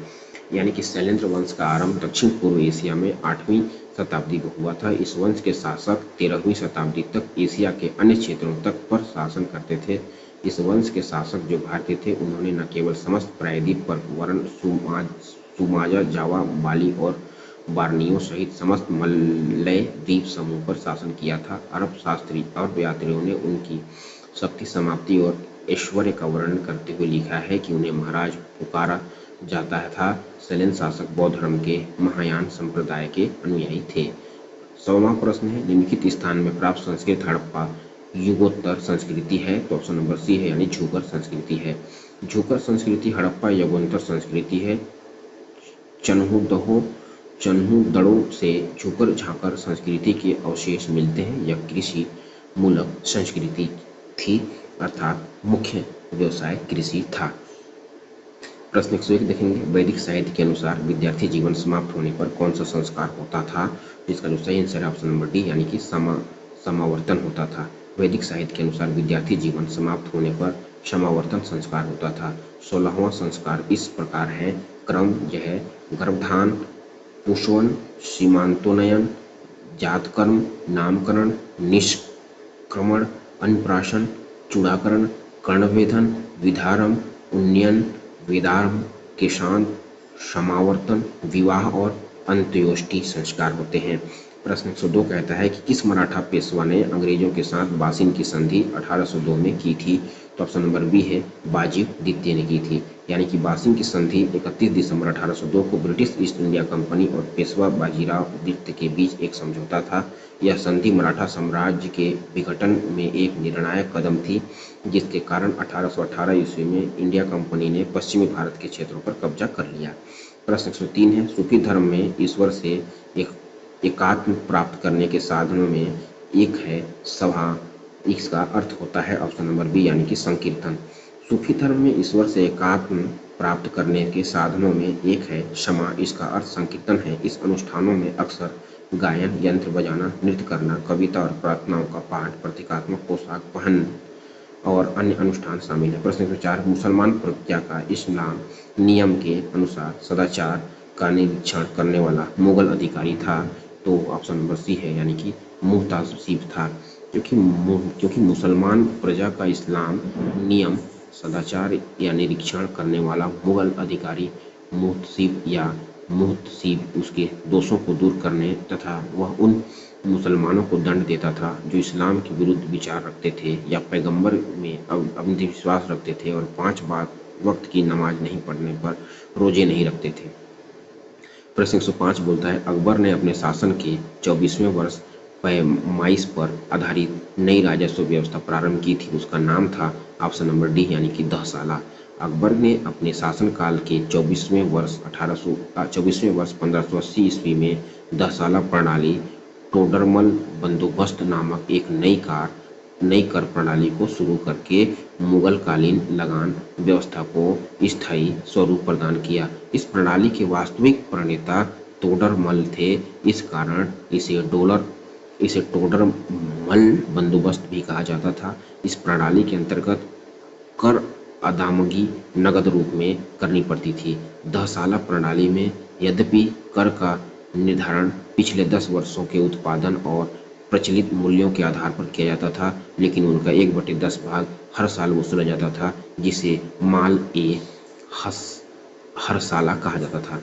प्रश्न 106 है, कौटिल्य के अर्थशास्त्र के अनुसार क्षेत्रक किसे कहा जाता था? तो ऑप्शन नंबर बी है भूस्वामी। यानी कौटिल्य के अर्थशास्त्र के अनुसार क्षेत्रक को भूस्वामी कहा जाता था। उपवास कष्टकार को कहा जाता था। प्रश्न 107 है, ब्रिटिशकालीन भारत में जाति व्यवस्था को प्रभावित करने वाले कारक में निम्नलिखित कारक नहीं था। तो ऑप्शन नंबर सी यानी कि जाति पंचायत नहीं था। ब्रिटिशकालीन भारत में जाति व्यवस्था को प्रभावित करने वाले कारकों में जाति पंचायत कारक नहीं था, जबकि औद्योगिकरण, प्रत्यक्ष सभ्यता, अंग्रेजी शिक्षा आदि कारक थे। प्रश्न 108 है, सूफी संत शेख अहमद सरहिंदी किस सूफी संप्रदाय के थे? तो ऑप्शन नंबर ए यानी कि नक्शबंदी के थे। 6 प्रमुख सूफी सिलसिलों में अंतिम नक्शबंदी सिलसिला की स्थापना ख्वाजा बाकी बिल्लाह ने की थी तथा शेख अहमद सर हिंदी इस सिलसिले के प्रसिद्ध सूफी संत थे। संप्रदाय तथा उसके संस्थापक संप्रदाय फिर पढ़ेंगे, फिर संस्थापक चिश्ती ख्वाजा मुद्दीन चिश्ती 12वीं शताब्दी है। फिर सुहरावर्दी 12वीं शताब्दी है। कादिर शेख अब्दुल्ला कादिर जिलानी 15वीं शताब्दी है। संतारी संप्रदाय शाह अब्दुल संतानी 15वीं शताब्दी है। और फिरदौसी बदरुद्दीन है ना। फिर नक्शबंदी ख्वाजा बाकी बिल्ला 16वीं शताब्दी थे। प्रश्न 109 है, 1857 के विप्लव को इंग्लैंड के किस नेता ने सुनियोजित एवं संगठित प्रयत्नों का परिणाम बतलाते हुए एक राष्ट्रीय विद्रोह कहा था? तो ऑप्शन नंबर ए है डिज़रायली। यानी कि 1857 के विप्लव को इंग्लैंड के नेता डिज़रायली ने सुनियोजित एवं सुसंगठित प्रयत्नों का परिणाम बतलाते हुए एक राष्ट्रीय विद्रोह कहा था। नोट है, डिज़रायली कंजर्वेटिव पार्टी के राजनेता और लेखक थे जो 2 बार इंग्लैंड के प्रधानमंत्री बने थे। प्रश्न 110 है, ऋग्वेद में 10 राजाओं के संघ के साथ युद्ध करने वाले किस राजा का नाम आता है? तो ऑप्शन नंबर बी है, सुदास का आता है। क्योंकि 10 राज्य युद्ध भारत वंश के राजा सुदास एवं 10 राजाओं के बीच हुआ, जिसमें सुदास विजयी हुआ। यह युद्ध पुरुषोणी रावी नदी के तट पर लड़ा गया था तथा दशराज्य युद्ध सर्वप्रथम उल्लेख ऋग्वेद के 7वें मंडल में है। प्रश्न 111 है, भारत में बाल श्रम नीति के क्रियान्वयन के लिए बाल श्रम उन्मूलन अधिकरण कब बनाया गया? तो ऑप्शन नंबर ए यानी 1994 में बनाया गया। भारत में बाल श्रम नीति के क्रियान्वयन के लिए बाल श्रम उन्मूलन प्राधिकरण का गठन 26 सितंबर 1994 को किया गया था। प्रश्न 112 है, निम्नलिखित किस संत को गौरांग महाप्रभु कहा गया था? तो ऑप्शन नंबर सी है यानी चैतन्य को, क्योंकि महगौड़िया संप्रदाय के संस्थापक चैतन्य महाप्रभु बंगाल के थे। उन्होंने अचिंत्य भेद का दर्शन किया। इन्हें गौरांग महाप्रभु के नाम से भी जाना जाता था। इन्होंने हरे कृष्ण मंत्र के जाप को लोकप्रिय बनाया। प्रश्न 113 है, आधुनिक भारत में नागरीकरण प्रक्रिया के विकास में निम्नलिखित कारण नहीं माना जाता है? तो ऑप्शन नंबर ए है सांस्कृतिक परंपरा। दिए गए प्रश्न के विकल्प में आधुनिक भारत में नागरीकरण की प्रक्रिया के विकास में सांस्कृतिक परंपरा को कारण नहीं माना जाता है, जबकि आधुनिक नागरीकरण की प्रक्रिया में व्यापारीकरण, केंद्र संचार माध्यमों का विकास और कृषि में नवीनीकरण कारण माने जाते हैं।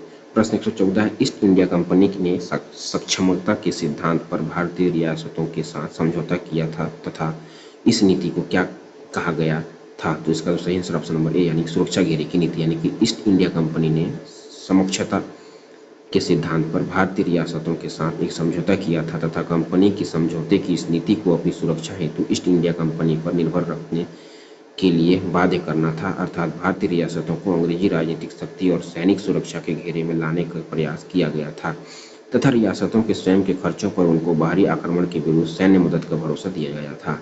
प्रश्न 115 है, भारत के संविधान के उद्देश्यों में से एक आर्थिक न्याय का उल्लेख किया गया है? तो ऑप्शन नंबर बी है इसका प्रस्तावना तथा राजनीतिक निर्देशों सिद्धांतों में, यानी कि भारत के संविधान के उद्देश्य में से एक आर्थिक न्याय का उल्लेख प्रस्तावना तथा राजनीति के नीति निर्देशक सिद्धांतों आर्टिकल 38 में उल्लेख किया गया है। प्रश्न 16 है, राज्यसभा के संबंध में नामांकित कथनों पर विचार करें। तो इसका जो सही आंसर होगा उसको विलोपित कर दिया गया है। बाकी देखते हैं, राज्यसभा के संदर्भ में दिए गए कथनों में विकल्प में कोई विकल्प सही नहीं आता। सभी कथन इस प्रकार है, सही कथन इस प्रकार है कि राज्यसभा एक निरंतर चलने वाली संस्था है। राज्यसभा के सदस्यों की पदावधि जो है 6 वर्ष की होती है, जबकि दिया गया विकल्प गलत है, जबकि राज्यसभा के 1/4 सदस्य हर दूसरे वर्ष नहीं सेवानिवृत्त होते हैं, बल्कि 1/3 सदस्य हर दूसरे वर्ष सेवानिवृत्त होते हैं। प्रश्न 117 है, निम्नलिखित कथनों पर विचार कीजिए। तो कहता है कि संविधान के तीसरे भाग में 6 मौलिक अधिकारों का उल्लेख किया गया है। मूल संविधान में मौलिक कर्तव्यों का उल्लेख नहीं किया गया है। तो ऑप्शन नंबर सी होगा, यानी कि ए और दोनों सही है। दिए गए प्रश्न के दोनों विकल्प सही हैं। जैसे संविधान के तीसरे भाग में 6 मौलिक अधिकारों का उल्लेख किया गया है। समानता का अधिकार आर्टिकल 14 से 18, स्वतंत्रता का अधिकार आर्टिकल 19 से 22, शोषण के विरुद्ध अधिकार आर्टिकल 23 से 24, धार्मिक स्वतंत्रता का अधिकार आर्टिकल 25 से 28, सांस्कृतिक तथा शिक्षा संबंधी अधिकार आर्टिकल 29 से 30, संवैधानिक उपचारों का अधिकार आर्टिकल 32। मूल संविधान में मौलिक कर्तव्यों का उल्लेख नहीं किया गया था, बल्कि यह मौलिक कर्तव्यों का विचार रूस के संविधान से प्रेरित है। उन्हें 42वें संविधान संशोधन 1947 द्वारा स्वर्ण सिंह समिति की सिफारिशों पर संविधान के भाग 4E में शामिल किया गया था। वर्तमान में 11 मौलिक कर्तव्य हैं, अतः विकल्प सी सही है। प्रश्न 118, निम्नलिखित में से कौन सी समिति केवल निचले सदन की है? तो ऑप्शन नंबर डी है, यानी प्रकलन समिति है, क्योंकि प्रकलन समिति निचले सदन अर्थात लोकसभा की समिति है। इसके सदस्यों की कुल संख्या 30 है। जो सबसे बड़ी समिति है, चुनाव लोकसभा सदस्यों में से एक संक्रमणीय मत द्वारा होता है और इसके अध्यक्ष का चुनाव लोकसभा अध्यक्ष इन सदस्यों में से करते हैं। इसका कार्यकाल 1 वर्ष का होता है। यह सीमित सरकारी खर्च में कैसे कमी लाई जाए, संगठन में कैसे कुशलता लाई जाए तथा प्रशासन में कैसे सुधार किए जाए आदि विषयों पर रिपोर्ट देती है। प्रश्न 119 से राष्ट्रपति की उच्चतम न्यायालय के सलाह करने की शक्ति का उल्लेख संविधान के किस अनुच्छेद में है? तो ऑप्शन नंबर बी है, अनुच्छेद 143 में है, क्योंकि भारतीय संविधान के अनुच्छेद 32 में संवैधानिक उच्चतम न्यायालय से परामर्श करने की शक्ति राष्ट्रपति को प्रदान करता है। अन्य अनुच्छेद है, अनुच्छेद 124 है, उच्चतम न्यायालय की स्थापना की और गठन अनुच्छेद 134 दंडिक विषयों में उच्चतम न्यायालय की अपीलीय अधिकारिता और अनुच्छेद 164 मंत्रियों के बारे में अनुपबंध। प्रश्न 120 है भारतीय संविधान के किस अनुच्छेद में संवैधानिक उपचारों के अधिकार का उल्लेख है? तो ऑप्शन नंबर ए है अनुच्छेद 32 में है, क्योंकि भारतीय संविधान के अनुच्छेद 32 में संवैधानिक उपचारों के अधिकार का उल्लेख है। इसके तहत व्यक्ति मूल अधिकारों की रक्षा के लिए सर्वोच्च न्यायालय जाने का अधिकार है। वहीं अनुच्छेद 226 के तहत उच्च न्यायालय जाने का अधिकार है। प्रश्न 121 है ऐसा मूल अधिकार जो विदेशियों को भी प्राप्त है? तो ऑप्शन नंबर बी है, यानी लोक नियोजन के ऑप्शन नंबर बी है, यानी कि अपराधों के लिए दोषी सीट के संबंध में संरक्षण। विदेशी नागरिकों को प्राप्त मौलिक अधिकार अनुच्छेद 20 अपराधों के लिए दोष सिद्ध के संबंध में संरक्षण। विदेशी नागरिकों को प्राप्त अन्य मौलिक अधिकार शत्रु देश को छोड़कर अनुच्छेद 14, 20, 21, 22, 23, 24, 25, 26, 27 और अनुच्छेद 28 प्राप्त हैं। प्रश्न 122 है राज्यपाल के संबंध में निम्नलिखित कथनों पर विचार कीजिए। वह अपना त्यागपत्र राज्य के मुख्य न्यायाधीश को प्रस्तुत करता है। उनकी आयु कम से कम 35 वर्ष की होनी चाहिए। उसकी परिलब्धियों, भत्तों और विशेषाधिकार का निर्धारण राष्ट्रपति द्वारा किया जाता है। ऑप्शन नंबर को विलोपित कर दिया है। इसका सही आंसर राज्यपाल के संबंध में गलत कथन है। वह अपना त्यागपत्र राज्य के मुख्य न्यायाधीश को नहीं देता है बल्कि राष्ट्रपति को देता है। उसकी परिलाभियों, भत्तों और विशेषाधिकारों का निर्धारण राष्ट्रपति नहीं करते बल्कि संसद करती है। अतः गलत कथन ए और 2 है, जो विकल्प में नहीं है। ए और 2 दोनों है गलत कथन। प्रश्न 123 है भारत के कौन से राज्य चीन की सीमा से लगे हुए हैं? तो ऑप्शन नंबर सी है अरुणाचल प्रदेश, सिक्किम, हिमाचल प्रदेश। चीन से भारत की 5 राज्यों की सीमा लगती है, जिनमें जम्मू कश्मीर, हिमाचल प्रदेश, उत्तराखंड, सिक्किम और अरुणाचल प्रदेश शामिल हैं। प्रश्न 124 है एशिया की सबसे बड़ी इमली मंडी कहाँ स्थित है? तो ऑप्शन नंबर ए जगदलपुर में है। भारत के छत्तीसगढ़ राज्य के जगदलपुर जिले में एशिया की सबसे बड़ी इमली मंडी स्थित है। अतः जगदलपुर में गुणवत्ता एवं मात्रा दोनों में एशिया में इमली का सबसे बड़ा उत्पादन होता है। प्रश्न 125 है निम्न में से किस साहित्यकार को छत्तीसगढ़ के विद्यासागर की संज्ञा दी जाती है? तो ऑप्शन नंबर सी है पंडित रामदयाल तिवारी को, यानी साहित्यकार पंडित रामदयाल तिवारी को छत्तीसगढ़ के विद्यासागर की संज्ञा दी जाती है। इनकी रचनाएं गांधी मीमांसा के भूले बिसरे आदि हैं। प्रश्न 126 से लेटरेटिक या लेटराइल मिट्टी को स्थानीय भाषा में कहते हैं? तो ऑप्शन नंबर ए है भाटा कहते हैं। लेटराइल मिट्टी को स्थानीय भाषा में भाटा कहते हैं। लेटराइल मिट्टी चाय, कहवा आदि फसलों के लिए उपयोगी है। प्रश्न 127 से भूमकाल का विद्रोह किस सन में हुआ था? तो ऑप्शन नंबर बी है 1910 में। 1910 में भूमकाल विद्रोह, जिस बस्तर विद्रोह के नाम से भी जाना जाता है, यह भारत में ब्रिटिश औपनिवेशिक शासन के खिलाफ प्रमुख विद्रोहों में एक था। विद्रोह का नेतृत्व नेथनागर गांव के आदिवासी नेता गुंडाधुर ने किया था। उन्होंने जनजातियों को एकजुट किया और अंग्रेजों के खिलाफ गुरिल्ला युद्ध लड़ा। 128 प्रश्न महारानी वासटा द्वारा स्थापित सिरपुर के विष्णु मंदिर लक्ष्मण मंदिर की प्रशस्ति रचना किसने की थी? तो ऑप्शन नंबर बी है कवि ईशान ने की थी, क्योंकि सिरपुर के लक्ष्मण मंदिर का निर्माण महारानी विसटा ने किया था। भगवान विष्णु का यह मंदिर 7वीं शताब्दी में बनवाया गया था। ईंटों ने बना यह वाला मंदिर भारत के सबसे पुरानी मंदिरों में एक है। मंदिर की प्रतिमाओं की बारीकियों से नक्काशी की गई थी। लक्ष्मण मंदिर की प्रशस्ति रचनाकार कवि ईशान ने की थी। प्रश्न 129 भारत का पहला परमाणु ऊर्जा संयंत्र है? तो ऑप्शन नंबर ए है तारापुर में है। तारापुर भारत का पहला परमाणु ऊर्जा संयंत्र है। यह महाराष्ट्र में स्थित है। इसकी स्थापना 28 अक्टूबर 1969 को हुई। यह पहला व्यावसायिक परमाणु ऊर्जा स्टेशन था। यह भारत, संयुक्त राज्य अमेरिका और अंतर्राष्ट्रीय परमाणु ऊर्जा एजेंसी के बीच हस्ताक्षरित 123 समझौते के तहत किया गया है। अंततः अन्य परमाणु ऊर्जा संयंत्र इस प्रकार हैं।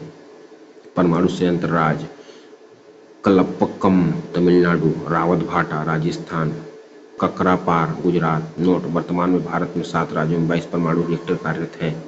प्रश्न 123 से निम्नलिखित में से किसे अश्व अक्षांश भी कहते हैं? तो ऑप्शन नंबर बी है उपोष्णकटिबंधीय उच्च दाब की पेटी। उष्ण अक्षांश लगभग 30 से 35 मीटर एवं दक्षिणी अक्षांश को उपोष्णकटिबंधीय उच्च दाब की पेटी भी कहते हैं। इसके निर्माण के लिए तापीय कारकों के साथ साथ गतिक कारक भी उत्तरदायी होती है। प्रश्न 131 से गज किला छत्तीसगढ़ में कहाँ स्थित? ऑप्शन नंबर सी रतनपुर में है। छत्तीसगढ़ राज्य के रतनपुर में स्थित किले को गज किला के नाम से भी जाना जाता है। किलों का निर्माण 10वीं से 12वीं सदी के बीच कलचुरी राजाओं ने कराया था। किले में कई प्राचीन मूर्तियों के साथ ही मंदिर भी है। वर्तमान में यह किला जीर्ण शीर्ष स्थिति में है। प्रश्न 132 से इंस्टीट्यूट ऑफ इकोनॉमिक स्टडीज नई दिल्ली द्वारा प्रतिष्ठित उद्योग रत्न अवार्ड किसे प्रदान किया गया था? तो ऑप्शन नंबर ए प्रेम सागर मिश्रा को। प्रेम सागर मिश्रा को इंस्टीट्यूट ऑफ इकोनॉमिकल स्टडीज नई दिल्ली द्वारा प्रतिष्ठित उद्योग रत्न अवार्ड किया गया था। प्रश्न 133 है, भारत का सर्वाधिक जनसंख्या घनत्व वाला राज्य कौन सा है? तो ऑप्शन नंबर बी है बिहार है।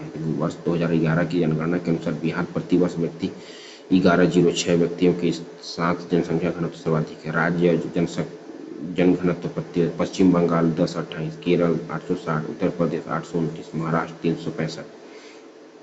प्रश्न 134 है, निम्नलिखित में से कौन सी भू आकृति नदी द्वारा बनाई जाती है? पहला है गाज, दूसरा है कैनियन, तीसरा है जोगपुर झील।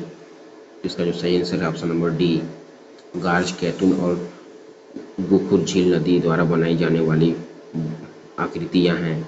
प्रश्न 135, भारत का मुख्य पर्वत श्रेणी उनके सबसे ऊंचे शिखर को सम्मिलित कीजिए। ऑप्शन नंबर सी है। देखते हैं शिखर, भारत का प्रमुख पर्वत श्रेणी उनके ऊंचे शिखर है। पर्वत है एक तरफ चोटी शिखर है। अरावली पर्वत गुरु शिखर चोटी है ना, नीलगिरी पर्वत डोटा बेटा, सतपुड़ा श्रेणी धूपगढ़, पश्चिमी घाट अनाई मुड़ी।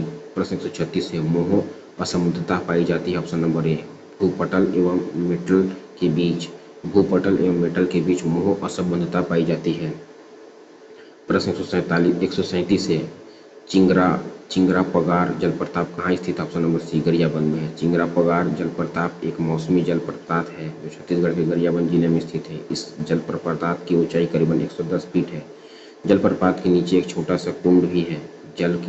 जंगल से घिरे होने के कारण यह स्थल अत्यंत खूबसूरत है। प्रश्न 138 है, सेमरसोट अभयारण्य कहाँ स्थित है? तो ऑप्शन नंबर इसको विलोपित कर दिया है क्योंकि समरसोट अभयारण्य छत्तीसगढ़ राज्य के सरगुजा जिले में स्थित है जो बलरामपुर में स्थित है।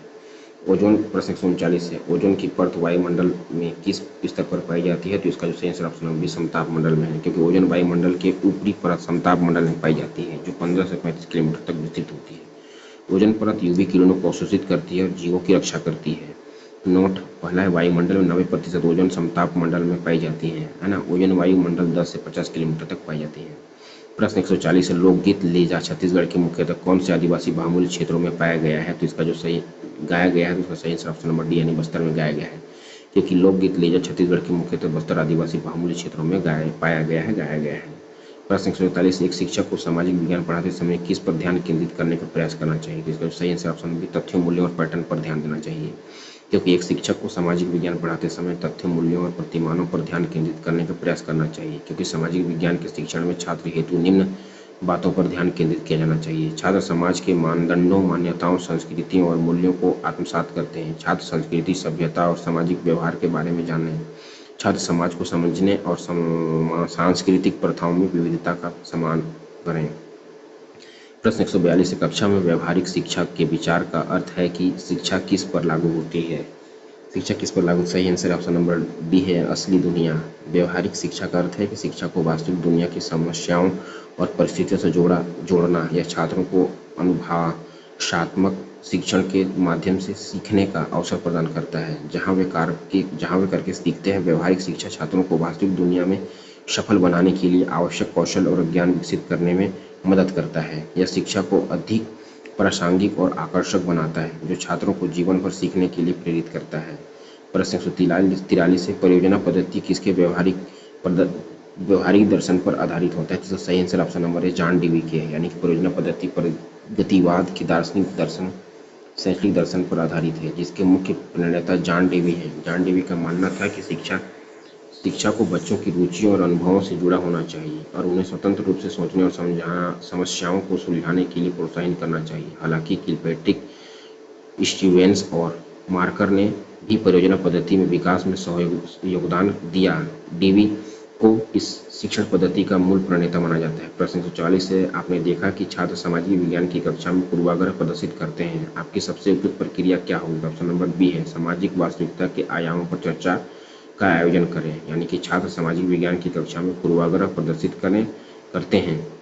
इसमें सबसे उपयुक्त प्रक्रिया सामाजिक वास्तविकता के आयामों पर चर्चा का आयोजन करना होता है। यहाँ कुछ कारण दिए गए हैं। पूर्वाग्रह को संबोधित करना, आलोचनात्मक सोच को प्रोत्साहित करना, समावेशी वातावरण बनाना, अध्याय को बंद करना या इन टिप्पणियों को नज़रअंदाज करना समस्याओं को हल नहीं करेगा। छात्रों को यह विश्वास हो सकता है कि उनके पूर्वाग्रह स्वीकार हैं और वे उन्हें चुनौतियां देते हैं देने में अवसर से वंचित रह जाते हैं। प्रश्न 145 से नया पाठ्यक्रम शुरू किया जाना चाहिए, तो ऑप्शन नंबर सी है धीरे धीरे किया जाना चाहिए, क्योंकि नया पाठ्यक्रम शुरू करते समय यह महत्वपूर्ण है कि इसे धीरे धीरे किया जाना चाहिए। ऐसा करने से शिक्षकों और छात्रों को परिवर्तन के अनुकूल होने का समय मिलता है, शिक्षकों को प्रशिक्षण देने का समय मिलता है, पाठ्यक्रम बदलाव करने का समय मिलता है, संसाधनों को विकसित करने का समय मिलता है। यह शिक्षक और छात्रों को परिवर्तन के अनुकूल होने का समय देता है और पाठ्यक्रम को सफल बनाने की संभावना को बढ़ाता है। प्रश्न 146 है, क्या उपयोग करने की अनुशंसा की जाती है जब किसी पाठ्यक्रम के विषय या क्षेत्र में बहुत अधिक जानकारी होती है, तो ऑप्शन नंबर है व्याख्यान विधि। जब किसी पाठ्यक्रम के विषय या क्षेत्र में बहुत अधिक जानकारी होती है तो व्याख्यान विधि का उपयोग किया जाता है। इसमें शिक्षक द्वारा जानकारी प्रदान करने पर केंद्रित होती है और छात्रों के पास कम भागीदारी होती है। जब बहुत अधिक जानकारी हो तो यह कम प्रभावी हो सकती है, क्योंकि छात्रों को सभी जानकारी को समझने और याद रखने में कठिनाई हो सकती है। प्रश्न 147 है, छात्रों की गुणवत्ता का मूल्यांकन करने के लिए उपयोग की जाने वाली स्कोरिंग गाइड को कहा जाता है, ऑप्शन नंबर ए रूब्रिक्स कहा जाता है, क्योंकि छात्रों की गुणवत्ता का मूल्यांकन करने के लिए रूब्रिक्स का प्रयोग किया जा सकता है। रूब्रिक्स एक मूल्यांकन उपकरण है जिसका उपयोग छात्रों के कार्यों या प्रदर्शन को स्पष्ट पूर्व निर्धारित मानदंडों के आधार पर स्कोर करने के लिए किया जाता है। यह विभिन्न प्रदर्शन स्तरों का वर्णन करता है और प्रत्येक स्तर के लिए अंकों या ग्रेड का निर्धारण करता है। रूब्रिक का उपयोग शिक्षकों, छात्रों और अभिभावकों को समझने में मदद करने के लिए किया जा सकता है।